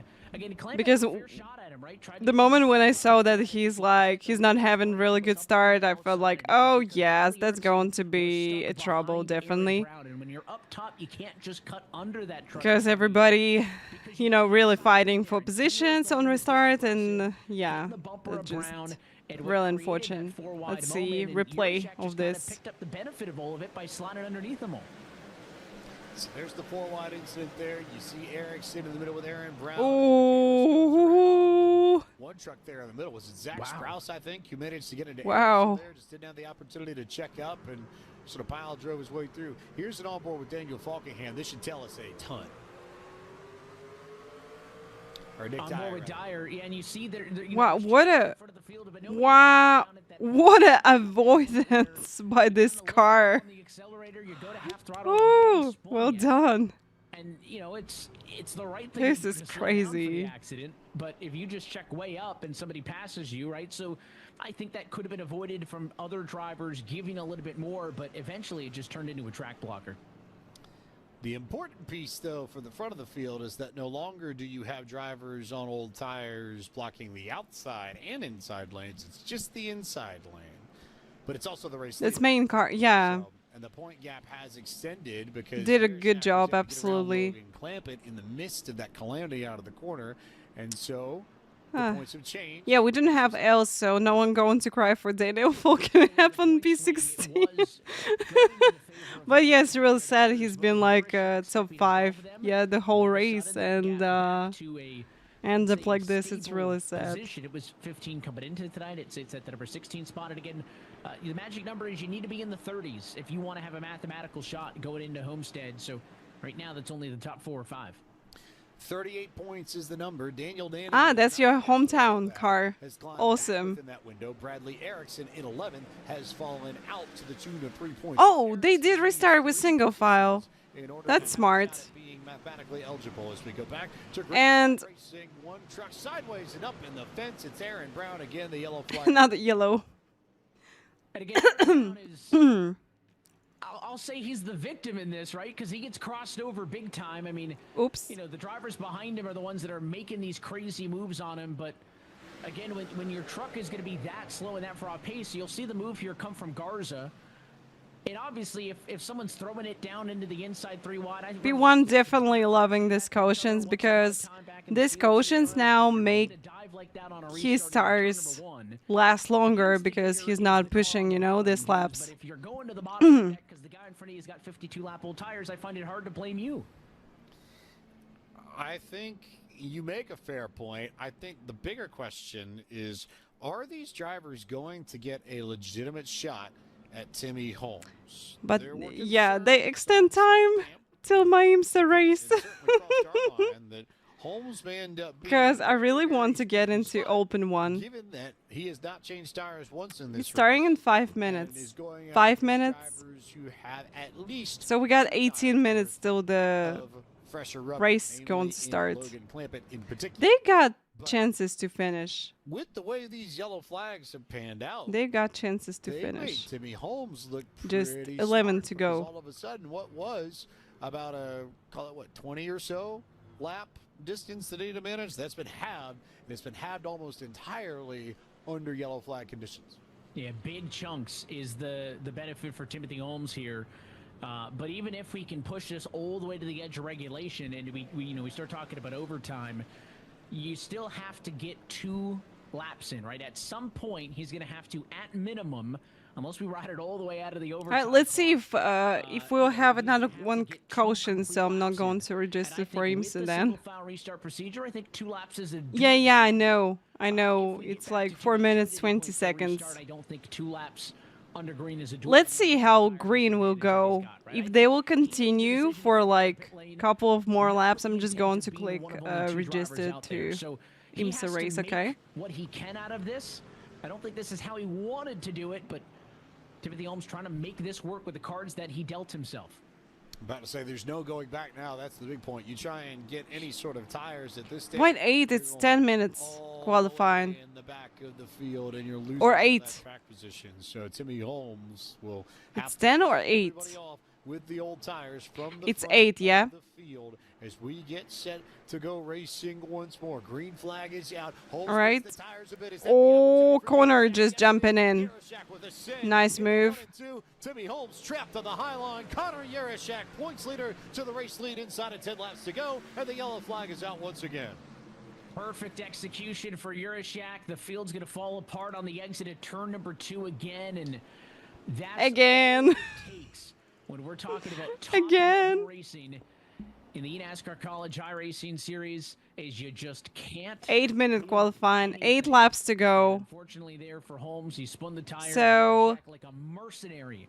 Dove to the there. ball and took it away with extreme proficiency. It's like 20 seconds a lap, but when they go in for caution's 1 minute. I think. Let's see. I think Brandon Hudson, who was sideways in 1 and 2. Started IMSA 1 lap down.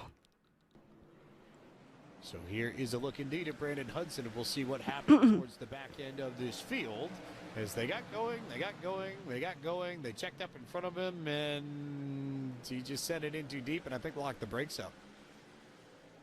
That's sad. It is weird when you're in that single file restart procedure, right? Your braking points aren't different, but you're just used to going in. Let's see their laps. You're used to kind of check it up for the field, right? It's 30 seconds, 35. Quicker than single file, so not that bad. maybe it's just a little bit of All right, let's just join. With that mistake is just the single file restart's different than what you're used to, and you know, to his credit, not the first time we've seen somebody have a single truck incident with a spin there that we've seen. Let's just join. Distraught drivers there and friends of Brandon Hudson at the UNC Charlotte. Yeah, I know. I'm just joining this. Connor Trafari, though, with a very bent and broken left front corner, still riding in 12th, representing the UNC Charlotte 49ers very well as they gathered on screen to say hello to everybody watching around the world here on eNASCAR.com/live. But yeah, I think I'll make it. I'll make it because they got like another 1 lap was yellow, and then they restarting. We'll have 4 to go. Did not wait. He pounced upon it, and now look at that points gap. Only if additional green white checkers, but I really hope we're not going to get those. It would be a 3-person battle for guys, move faster. I need to do IMSA. When Clampett was leading and Urashak was third, it was. Let's go. I trust you. Just I believe in you those guys. 2 spots on track. They're only 2 positions apart from each other. It jumps nearly 15 points. Got another one. That's how critical this race win could be if Urashak can close this down. Urashak with 4 laps to go when they hit the stripe. It's gonna need going green. Massive run. Going green. Oh, what a mess! What a mess! What a mess! Don't crash! Don't crash! Don't crash! Don't crash! Please! Please! Please! No crashes! No crashes! Please! Yeah, big blocks as well. That was received. Just free to go. Come on, guys! I believe in you. You can do this. Clampett's through to second. Zawak now slicing to the inside. He's likely trying to take away the number 3 spot, and he's going to get it with a great drive off of 2. Will Logan Clampett have the time to get back to Connor Urashak? Will this be yet another tournament win? Connor Urashak just so far away from Logan Clampett, like 7 tenths. It's huge. 3 wide dive. It's not going to work. Spun into the outside wall and damn it! Still wrecking after the yellow flag is out. More trucks around, but Racine gets the short end of that one, and I don't know if he's trying to find a spot in line or if he's mad at somebody. There'll be last yellow. Yes, last yellow. I'll be right back really fast. Okay. Noting that there are some unhappy people on the radio, so we'll see how this pans out amongst them.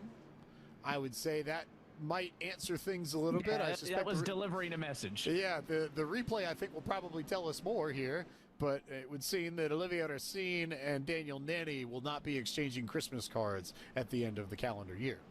And he pulled up alongside him. He didn't hit him, didn't take him out. I'm fine with that, right? Just wanted to pull up alongside and say, hey, I saw that, and they'll settle it another time. But, you know, didn't do anything drastic or out of pocket, in my opinion, there. Put it this way. In the words of NASCAR Hall of Famer Kurt Busch, I got your number. I got your number. So, but for the purposes of the front of this field, I don't know if this is outright worst-case scenario for Connor Urashak, but it certainly isn't the best as we'll look and see what happened between Racine and Nanny. And I think the thing that Racine probably doesn't know is that Nanny had someone underneath him in the form of George Mason, Zach Sprouse. So they were 3 wide, and I believe Racine thought that they were 2.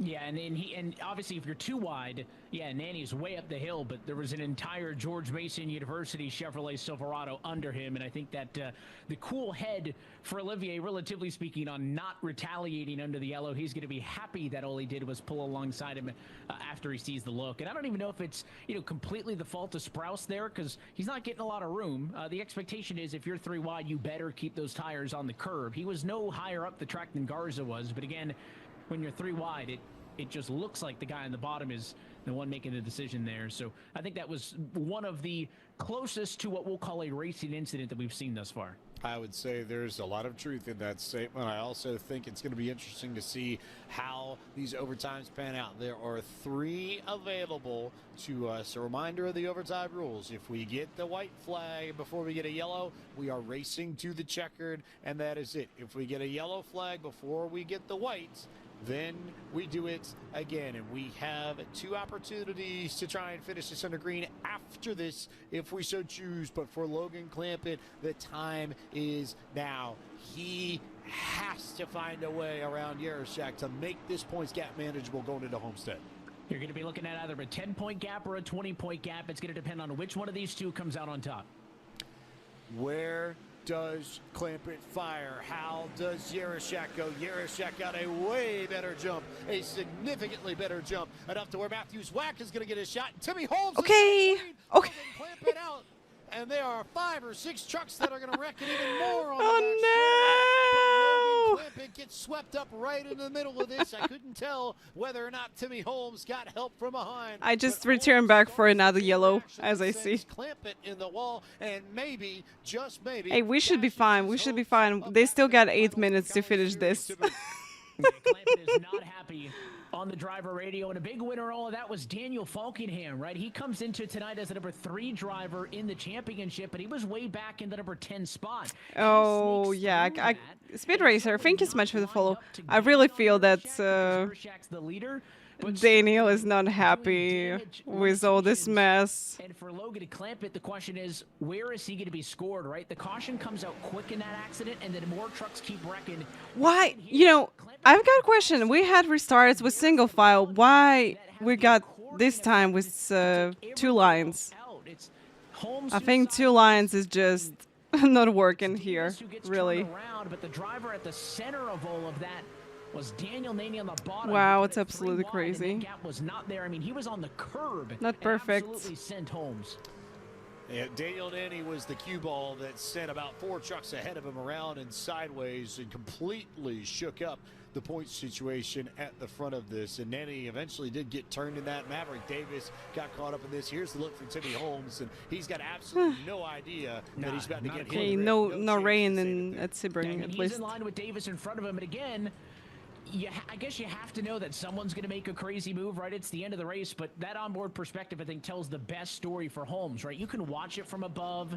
You can see that guy trying to, show the nose and kind of initiate, hey, I'm going to make a move, but Holmes was lower on the turn 1 entry than the truck in front of him was, right? I mean, there's nothing Holmes can do from a defensive or from a self-preservation perspective in that. Roughly what iRacing does these guys have. Oh, my guess that's like from 5K to 7, 8K, something like this.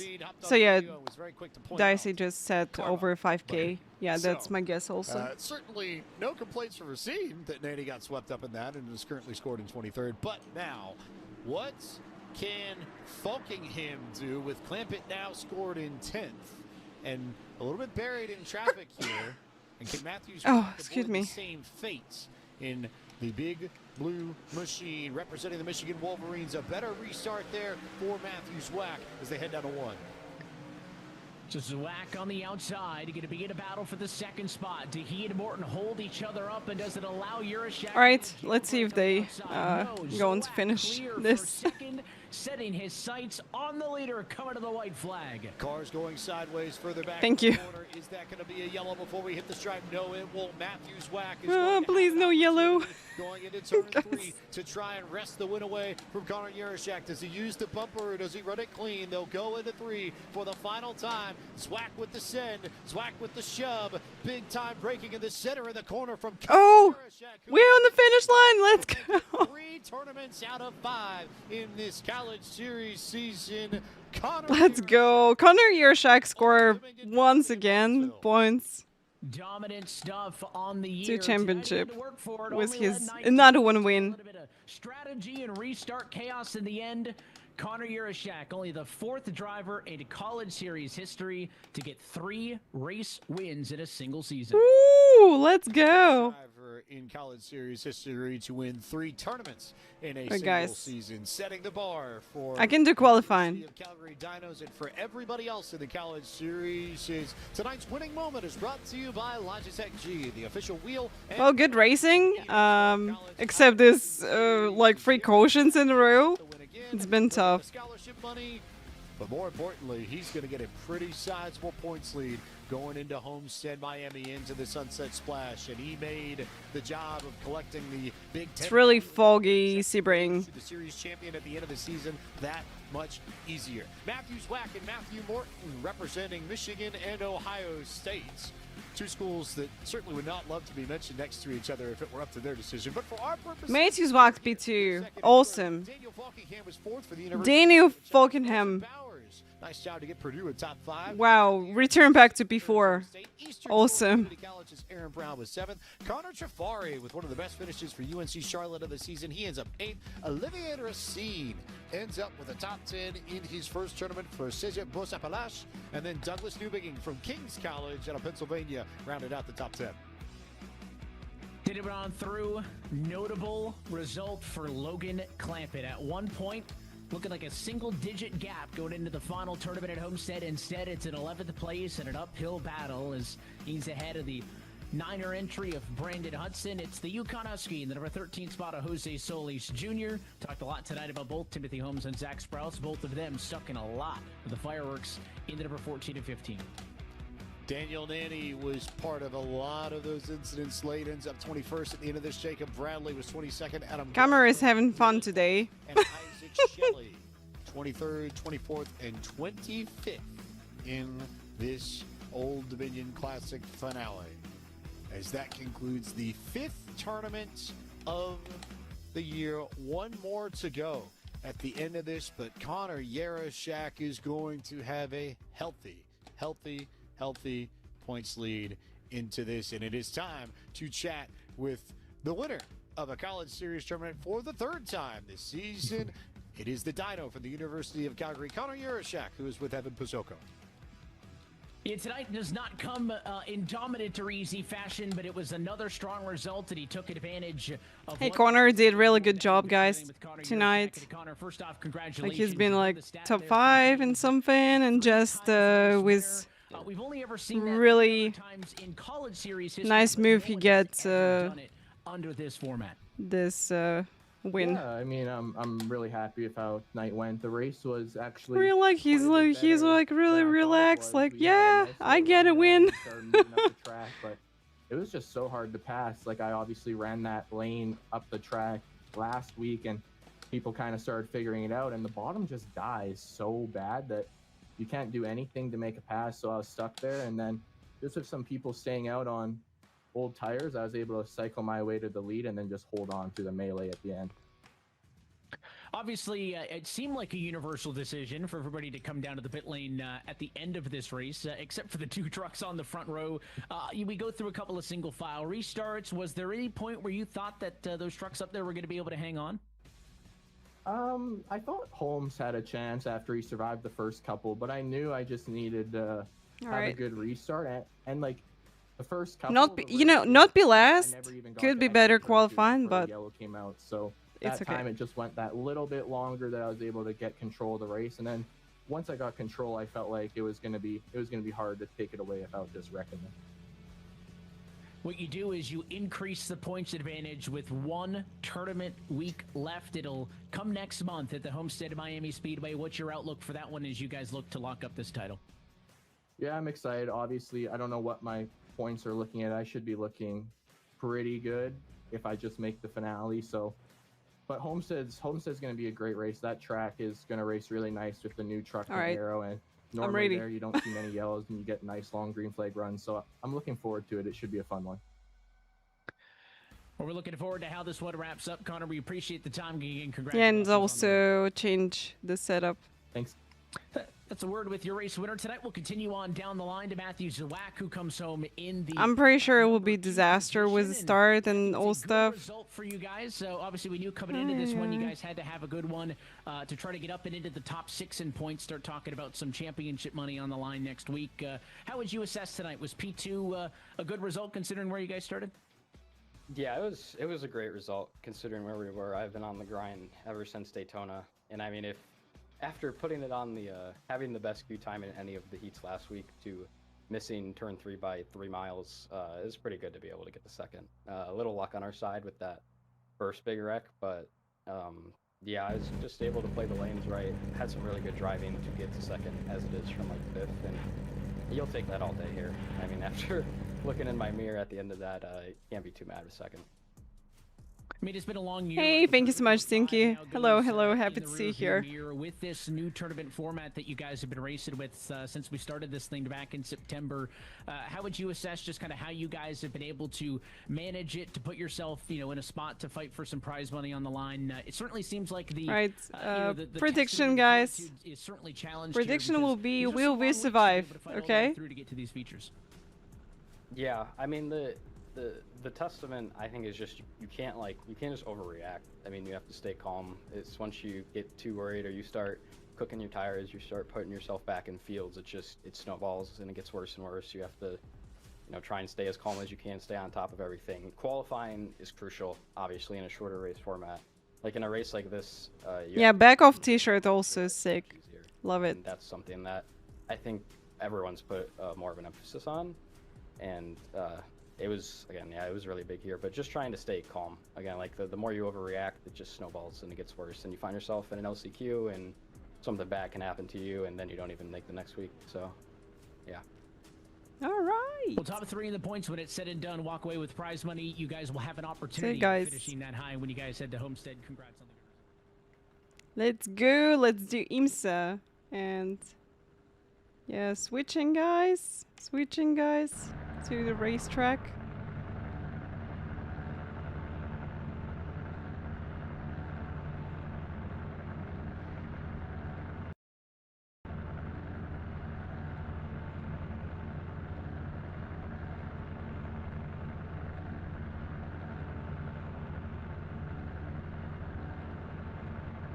All right, let's go. I'm ready.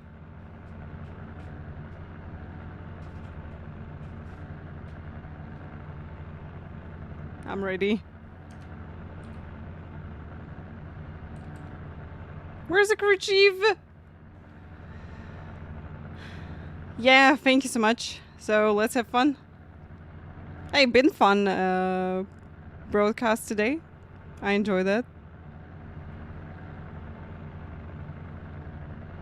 Radio check. It's been really fun. With a lot of events. So guys, next college, the final of the college will be in April. Taylor, with you 2 have weeks. to drive alongside me. So let's go. I'm retiring from GDPs. Yes. Yes, I do. I do indeed. At least you're honest.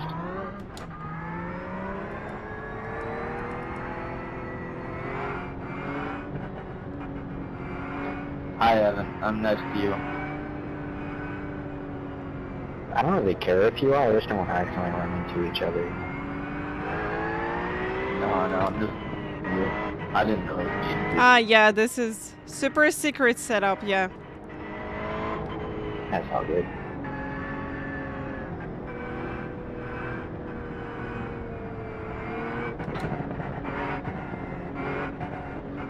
didn't know my mic's working. No, I didn't think it was.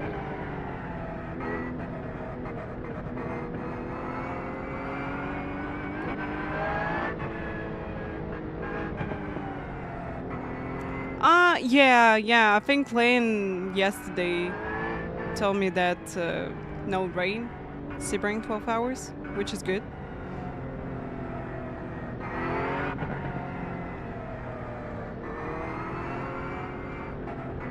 Hey Evan, is the actor gonna hold up for a whole stint?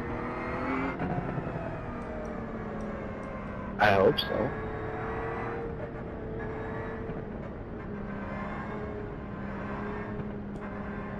Guess we'll find out. The VOP is actually pretty decent. This is my first race this week, so I don't really know anything. First race. Just look at the top 6.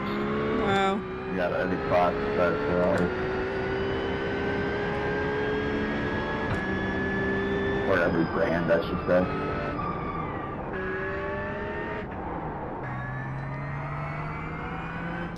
Track is cold. I feel like the Ferrari isn't good anywhere. They just pop the cruiser. I know. I think Ferrari is just good car all around. No problem with it. Actually surprised that we got quite a lot of Porsche here in this one. Alright guys, we're going to stay out of troubles. Yeah, then I might Let's try to get through. On that lap.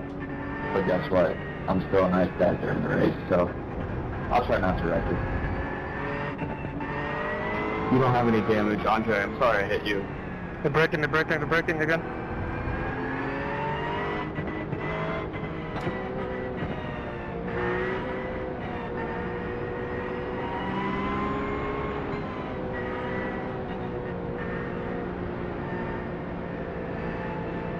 Okay, Lyubov, are you ready? Watch for the lights.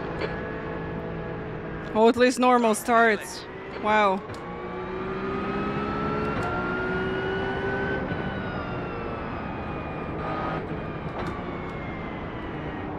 Three wide, you're on the right. Clear left. There's an incident in turn 1. Oh, that's crazy! A lot of G-freeze.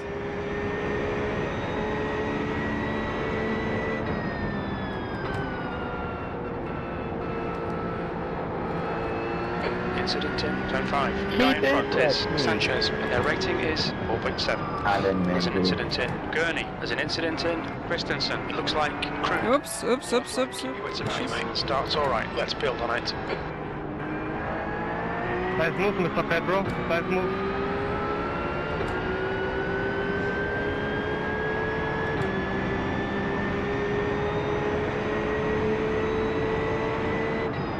Car right. Clear car right. Clear right. Right side. He's still there. Hold your line. Still there. Hold your line. Still there. There's an incident in Flying Fortress. Clear right. Okay, it's fine.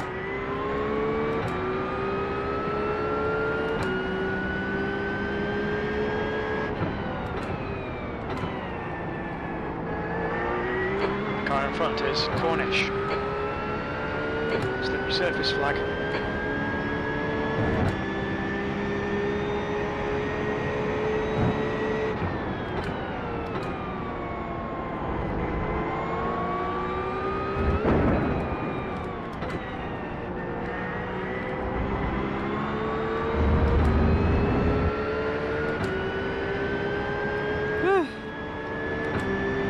A little bit stressful.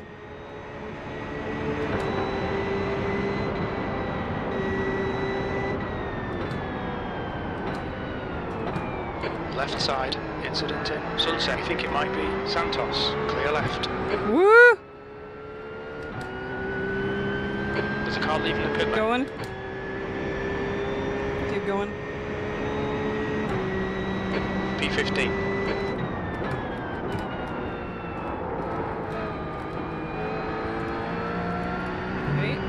slippery.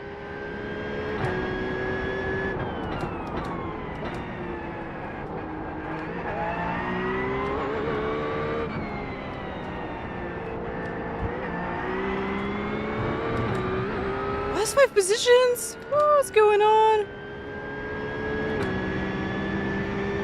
Alright, good start. I just tried to catch people ahead. And warm up tires. It's been scary because I think brake bias a little bit too much on the back for these conditions. So just move it to front. Should be fine.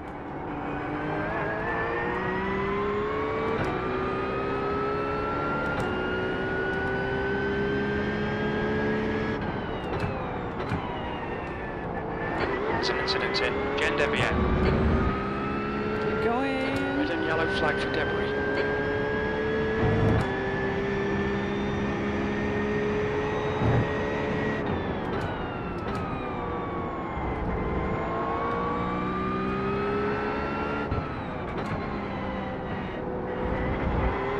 Okay, you off. The next car is Pepper.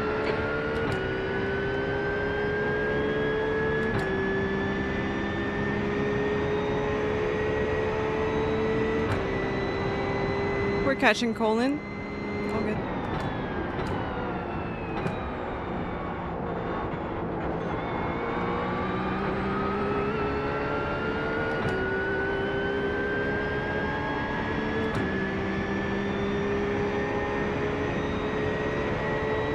That lap was a 2:01.15. Perfect.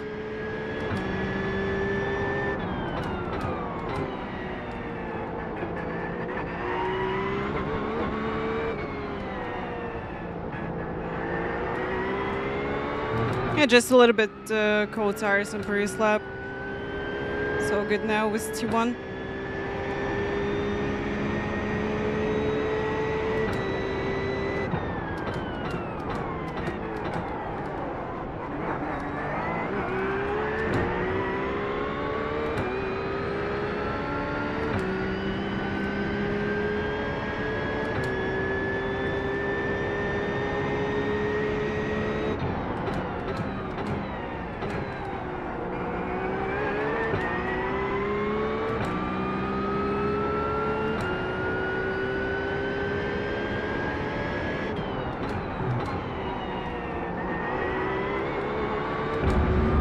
Colder track than yesterday. Okay, pulling away from the car behind. Pedro, by the way, you got the rear bumper. It's gonna turn one last lap. Okay, Lyubov, hold your nerve, just keep it smooth, no mistakes.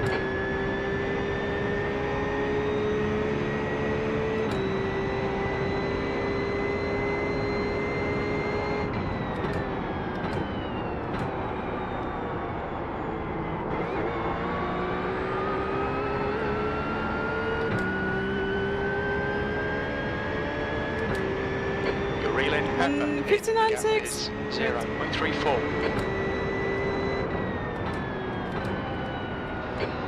The fuel window will open on lap 10. It'll close on lap 30. We have no recorded pit timings.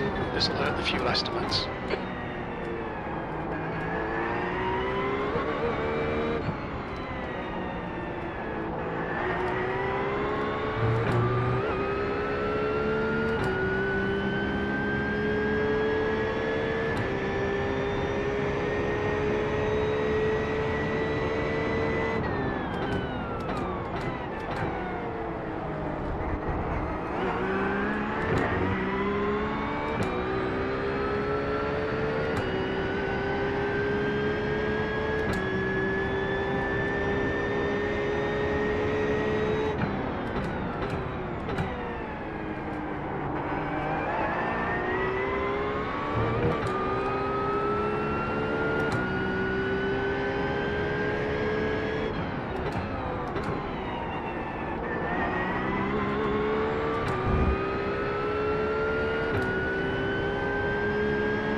searching, you'll find a gap.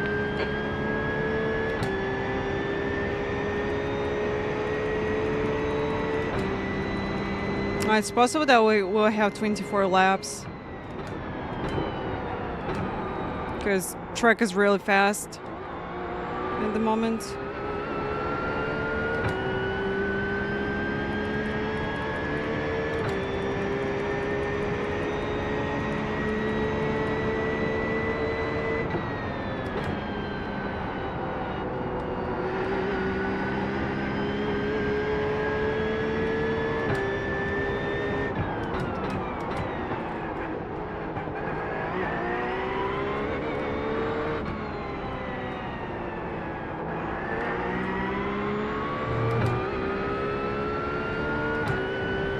I scared this guy. Car number 3 is now leading.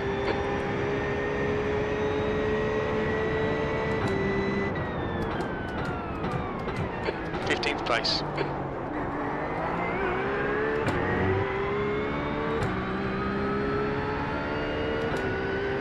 Yeah, he's braking too early. Oh good, no worries. We got a long race.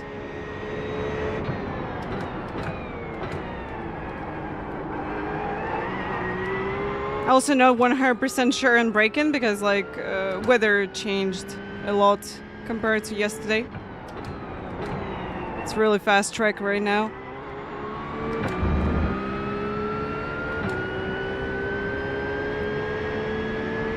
Okay, you both stay close. Wait for him to make a mistake.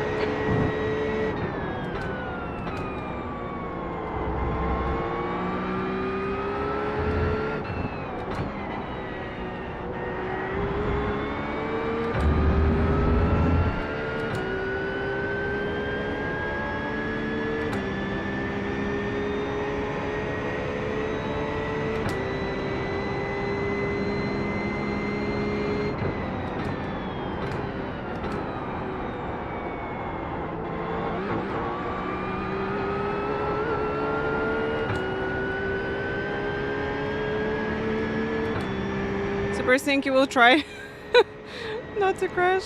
All good. Good lap. That's your quickest so far. Nice and clean.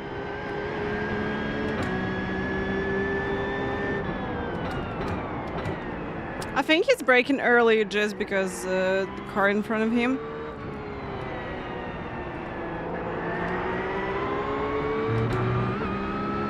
Yeah, a lot of Porsches. SP, hello. Welcome in.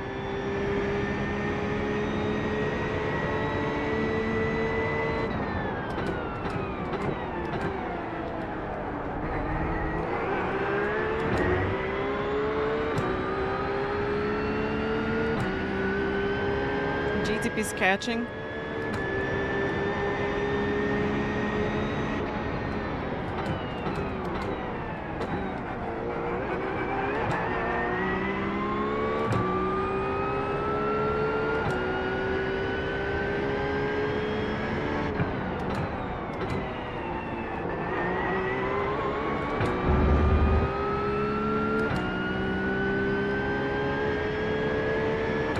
Okay, mate, we really think you should pass this guy. Hey, yeah, Jim. It's easy to say.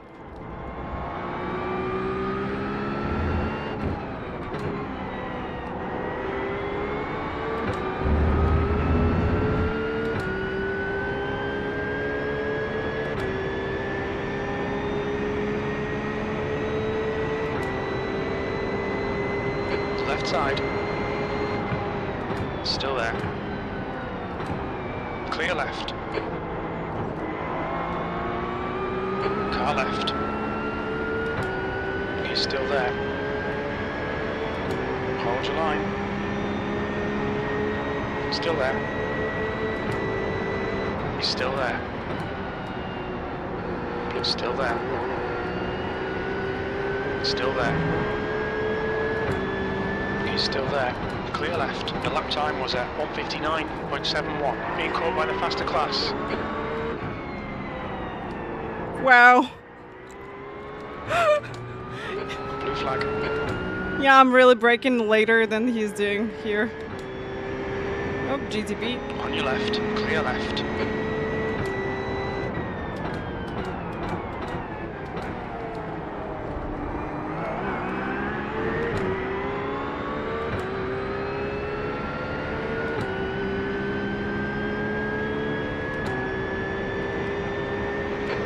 Lyubov. There's a faster class car approaching. Blue flag.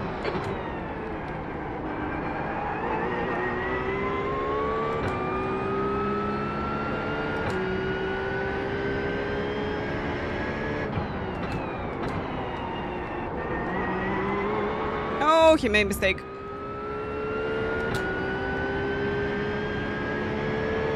Car left. Clear left. Absolute chaos.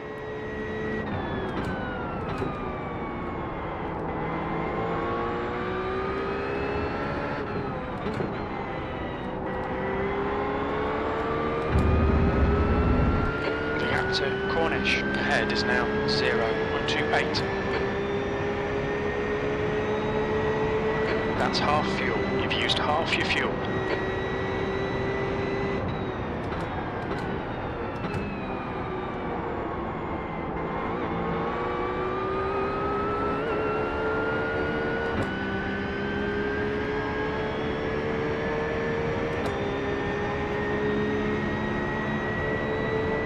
E14. Okay, Lyubov, that's good consistency. Keep it up. Blue flag. There's a faster car approaching.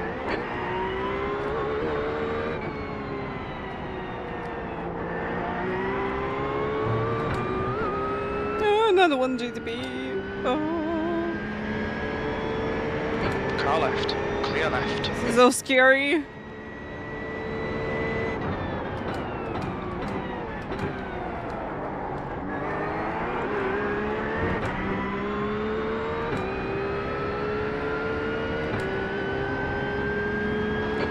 Flag, car clear left.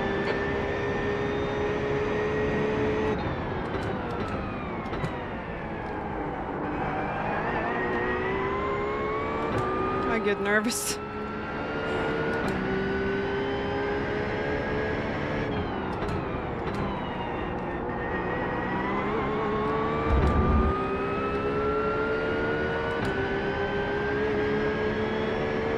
Alright, Lyubov, keep planning on the pressure. He'll make a mistake.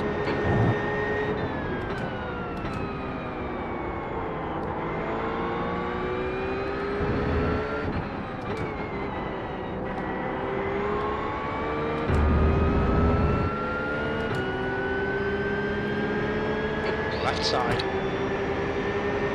Still there. Still there. He's still clear left. Car left. Clear left. Brilliant. Nice one. Car ahead is Piccolo. Okay, good one. Alright, keep going now.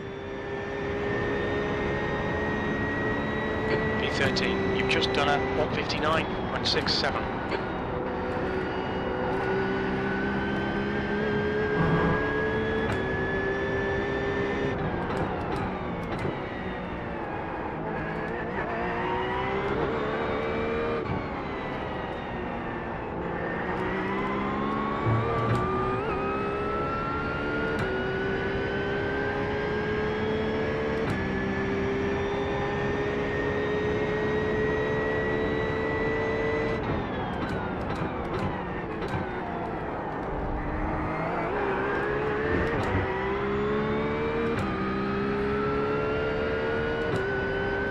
Yeah, let's try. I don't know if it's possible, but we're going to try.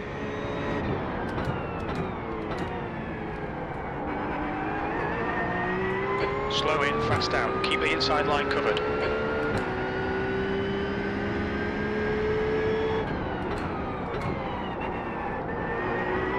Yeah, Jim, I know what I'm doing. Maybe.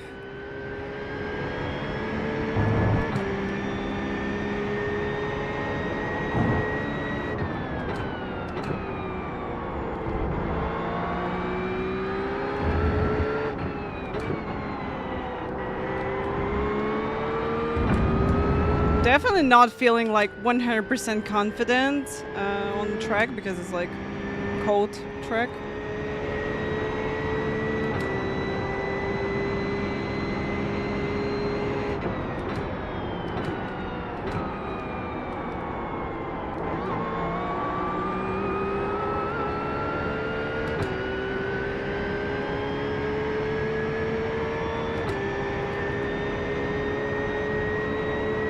Okay, Lyubov, you've got about 4 laps of fuel left. That's your best lap in the session.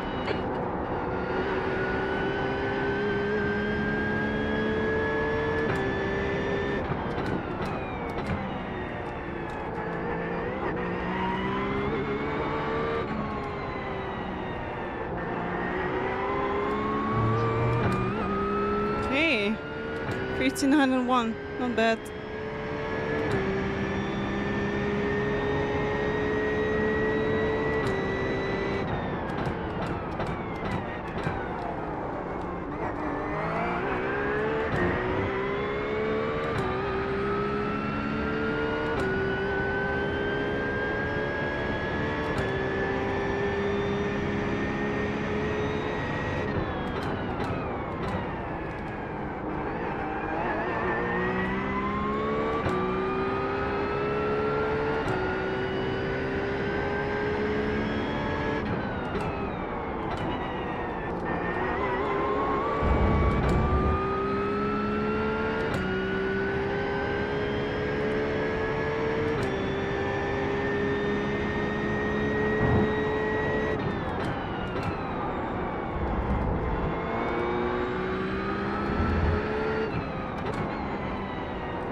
Yeah, doing good. The gap to Cornish behind us now. Alright, seems like we're catching, yeah. We're catching guy ahead and pulling away from this guy.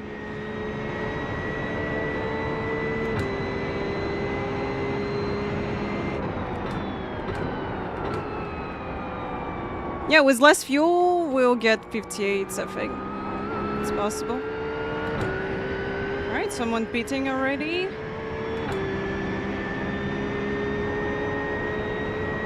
V12, we estimate 3 laps of fuel left. That lap time was 1:59.23.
Pulling away from guys behind.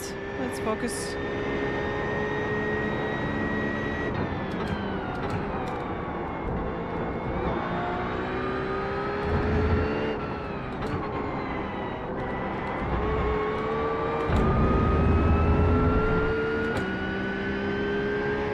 Okay, Lyubov, the pit window is now open. Expect a clear track on exit. When we exit the pits, we'll be in P20.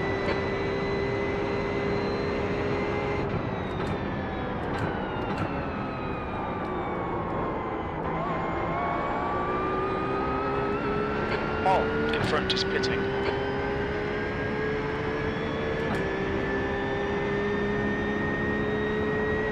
D11, only 2 laps of fuel left. Your last lap time was at 1:59.17.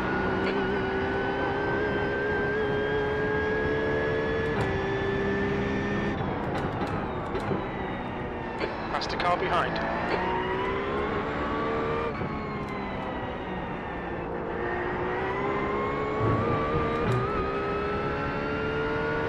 Okay, this is the GTP.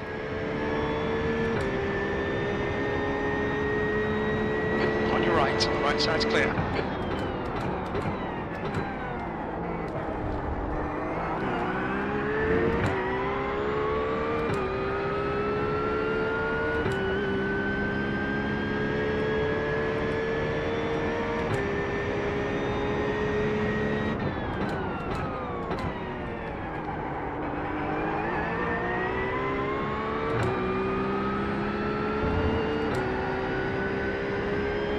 faster car behind. This guy's their class leader.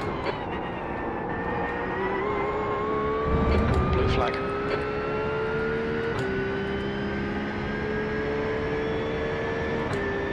Oh, LMP2.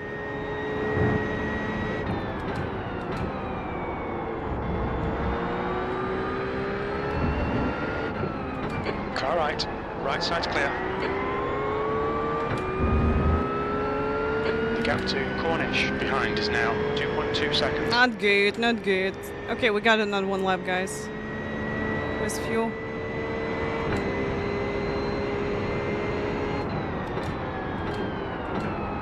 Oh, actually, we got LMP2s. Okay, I'm going to pit. I'm going to pit. Blue flag. Okay, Lubov, there's a faster car approaching. Box in 3, 2, 1. Box now. It will be better to avoid traffic. Front right, 91%. Left rear, 92.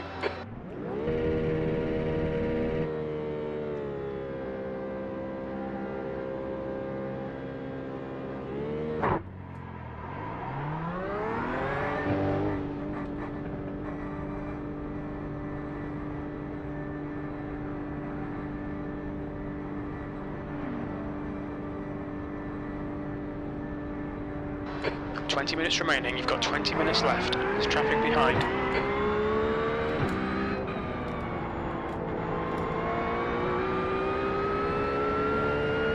The guy in front is Paul. On your left. Clear left.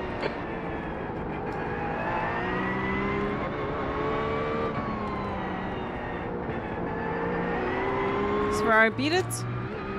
Is where I beat it. Okay.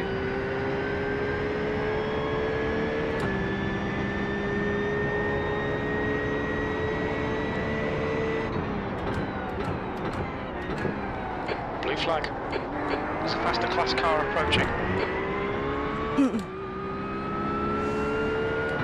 Alright, keep going. Really nervous race. Car right, clear right.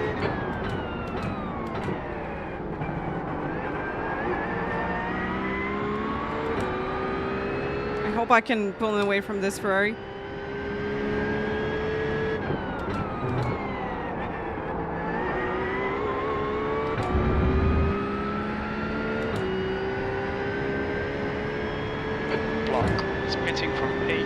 We think he'll come out just behind you.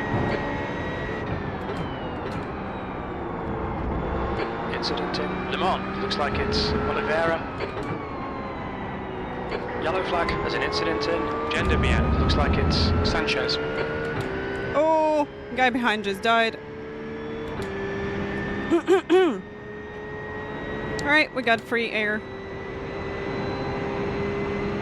Blue flag.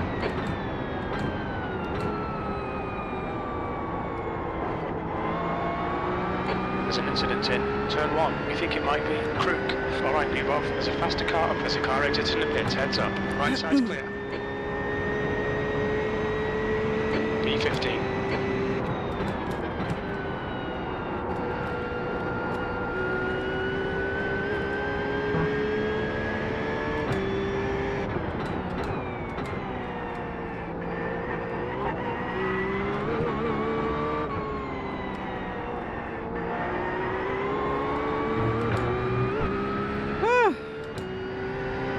No, not spinning and Pete. Right, all good. Blue flag.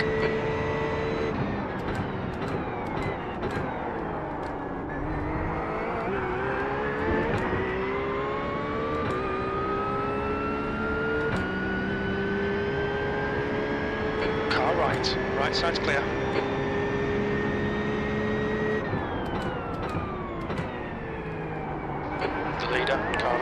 Is pitting. There's a faster class car behind.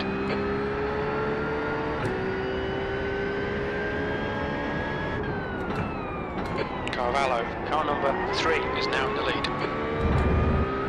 We're sure it was you now? Left side, clear left. Piccolo is pitting from position 4. Alright, just close in front of wait till the gap to Cornish behind. people going to finish their pits. because it's not obvious right now. You're reeling. V13 in the gaps now. 2.4. Yeah, we're catching these guys. They've been like 3.5. I think we gained a little bit of time during this beat.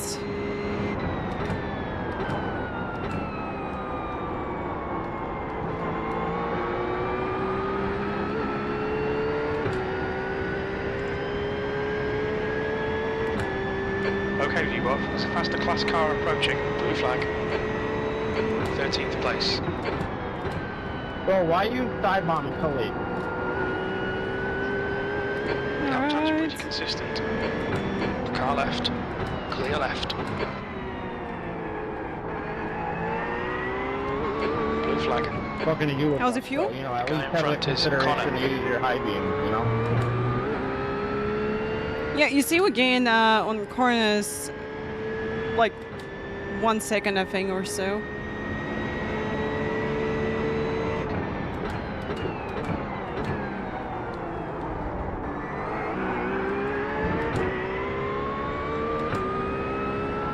Thank you.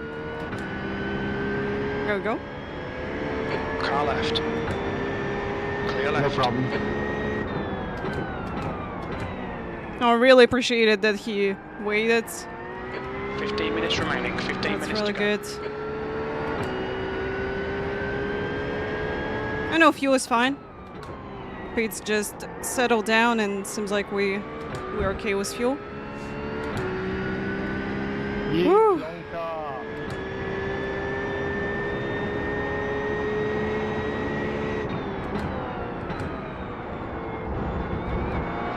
Car behind's a faster class. This guy's for position? Alright. World safest engine play to go now. Blue flag.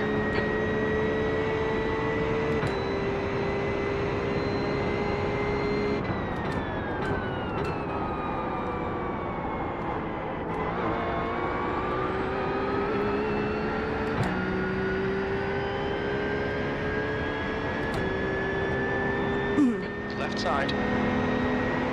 Clear left. Okay, you off. Relax. Focus. Keep it smooth. It's a faster car bearing down on you. It's their class leader, V12.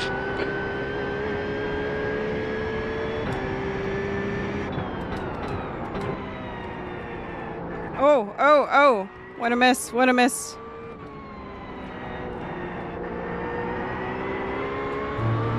Guys, don't fight. All good.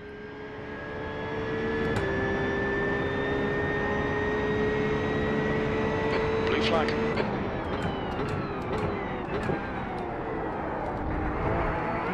Faster cars approaching. They're battling for position. The group includes the class leader. Oh, that's a class leader in GTPs. Oh, Jesus Christ. Left side, clear left. Don't kill me, thank you. Blue flag. You're reeling. B11 in. The gap is now 0. On your right.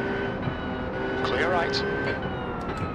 Oh, did you see this? Chevy just blocked this GTP. Connor is fighting for his life here.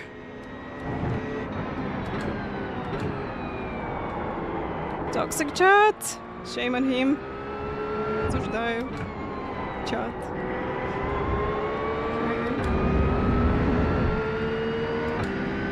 We can get him, I think. It's possible. Thanks for the touch. Very good. I think he's let go.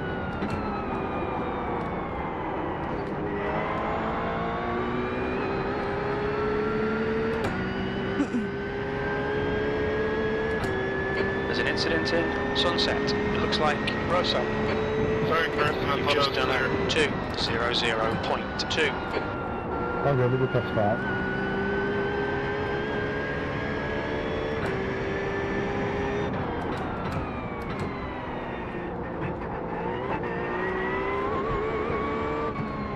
Really bad.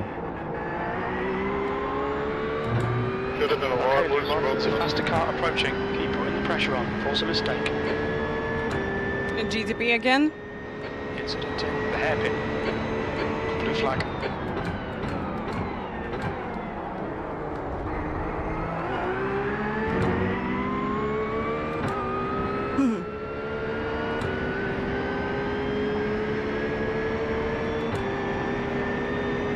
Car right, there's Olio. Clear right. Blue flag. Yellow flag.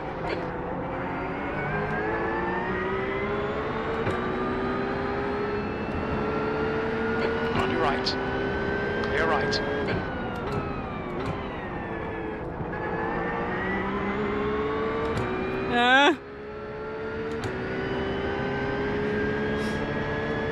Connor is getting nervous with this GTPs, definitely. Blue flag. Because that second in a row, just jumping on him in this one.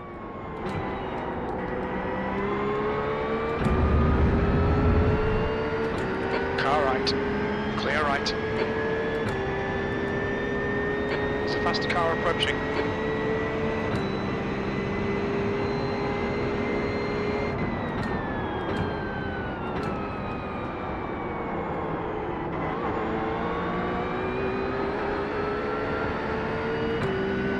Car right. Clear right. You've got 10 minutes left. 10 minutes to go. Guys, 10 minutes to go. You're 2/10 off the pace in Sector 1. Sector 2 is 0.8 off the pace. Sector 3 is 0.38 off the Wow, pace. he's so fast in T1. I'm just too careful here.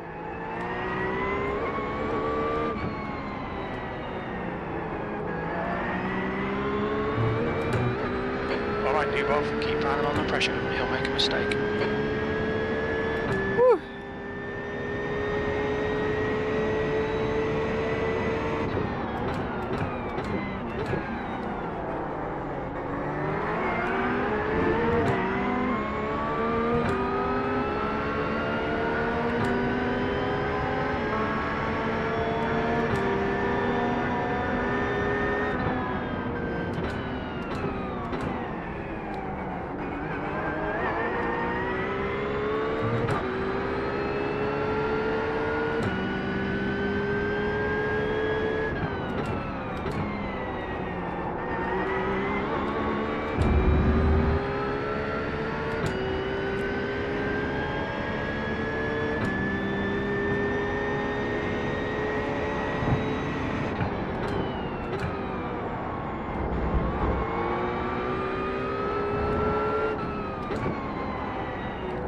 Come on!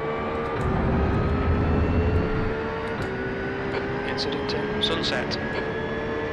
Whoops. Any GT3s involved into this?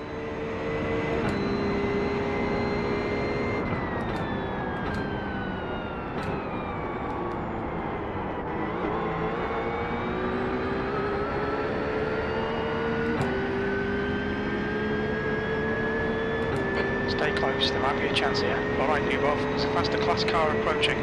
Blue flag.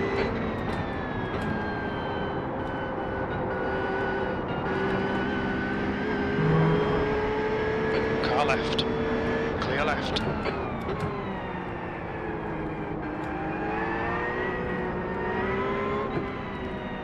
Ah, this guy slowed me down. You've used half your fuel.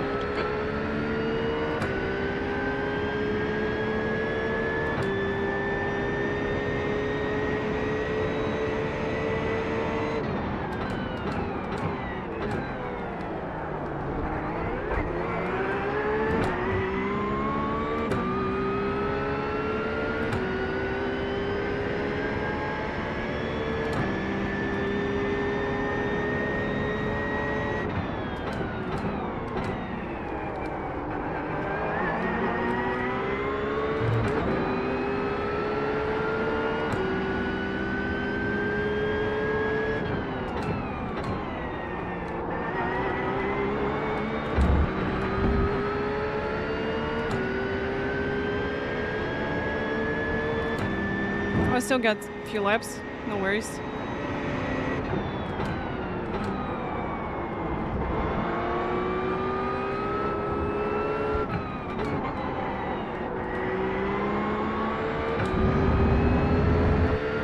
Can't keep pressing him, force that mistake.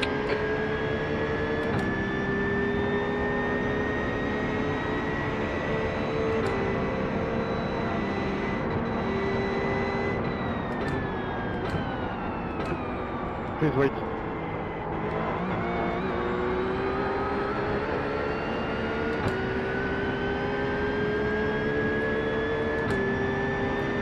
Keep going, keep going.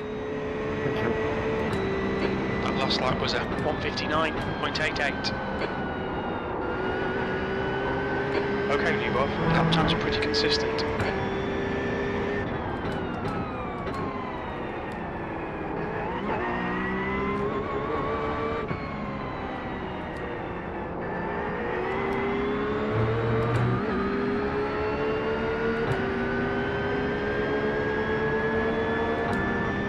Car left. Clear left. Well done, fella. There's an incident in. He decided to let me go. Alright, let's see if I can pull him away. If not, I'm just going to let him go. So maybe got opportunity to overtake him on the last lap. Alejandro and Mataj, you really love each other, huh? That's 5 minutes to go. 5 minutes. So maybe we can pull him away.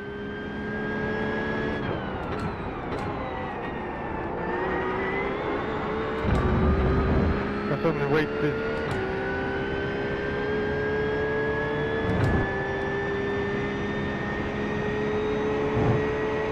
P11.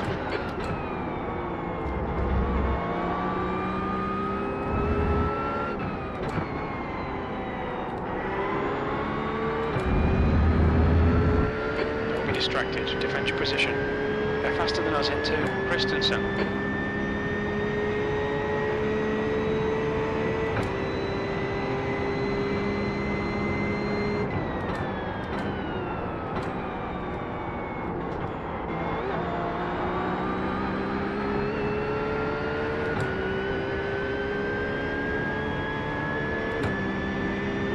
Alright guys, we'll be focused till the end.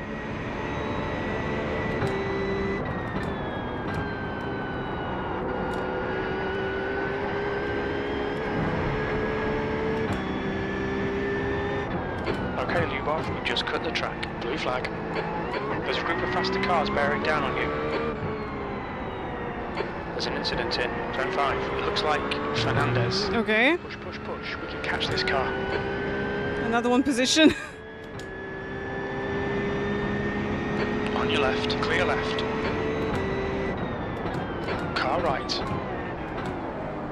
Still there. Right side's clear. Ah, damn. Not in time. I just gained time on corner.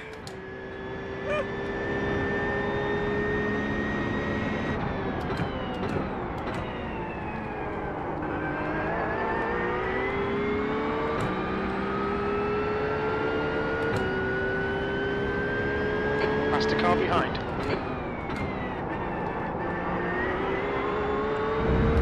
Okay, we have to pull away once again. Let's go. Right side, clear right. Don't crash in front of me, please.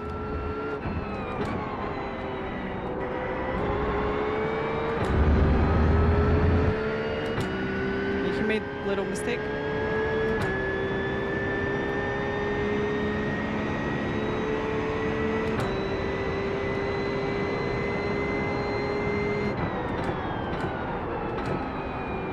Focus, focus, just few laps.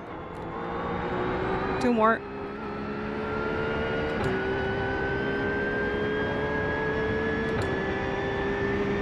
Two minutes to go, 2 minutes. P10.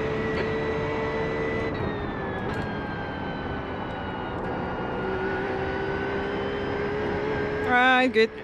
Pulling away. Incident here again. Remember, what was that?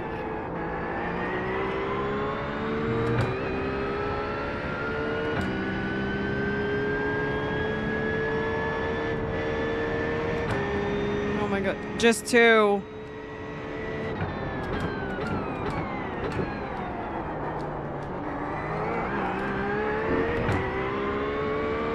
Oh, wow.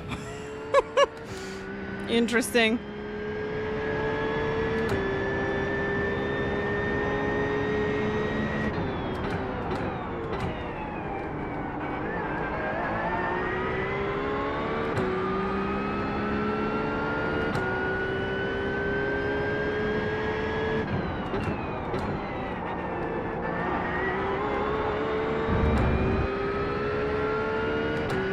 One second. Okay, we're pulling away. That's good.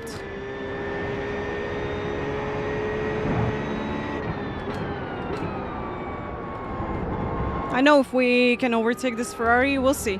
Okay? Wait.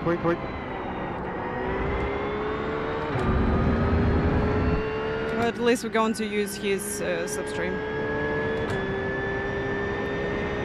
Thank you.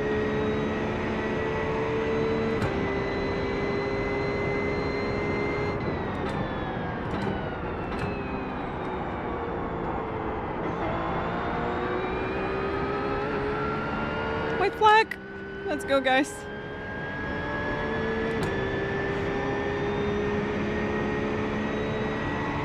One more lap to go.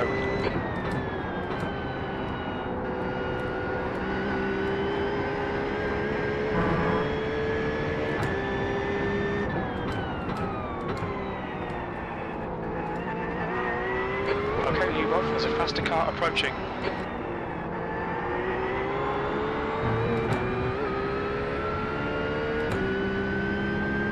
Oh, GTP again. Oh no. Watson is the winner.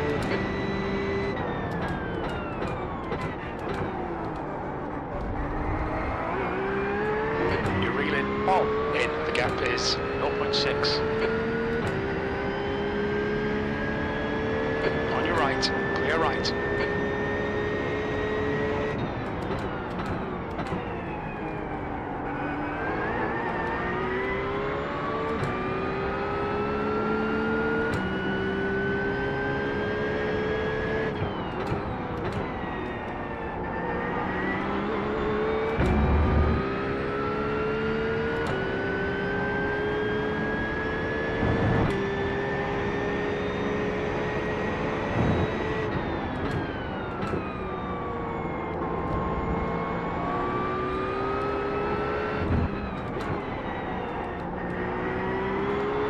There's a faster class car approaching.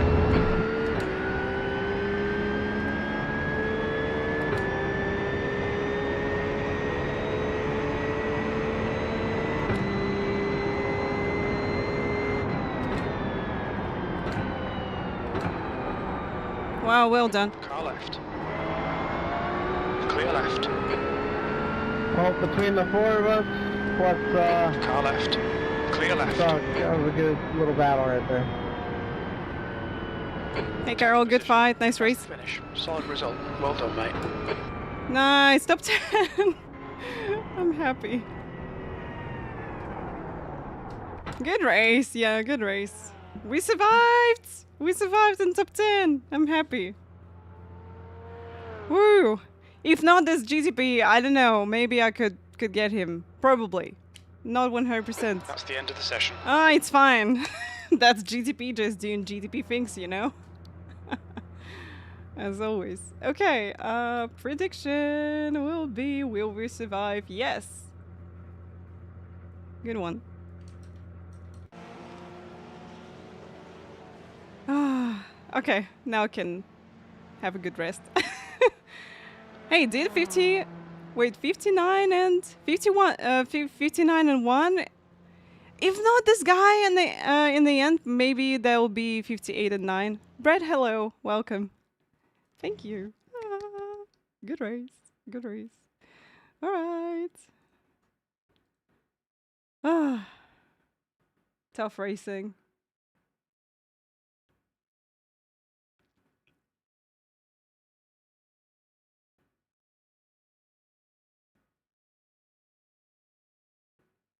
Okay, folks, you can go to whatever streamer you want, okay? I'm just going to have good rest, and we'll see you in the evening, all right? Evening with Creator Series, all right? Thank you for watching. Thank you so much for your support. And yeah, we'll see you. Thank you. See you guys. Bye-bye. Bye. See you.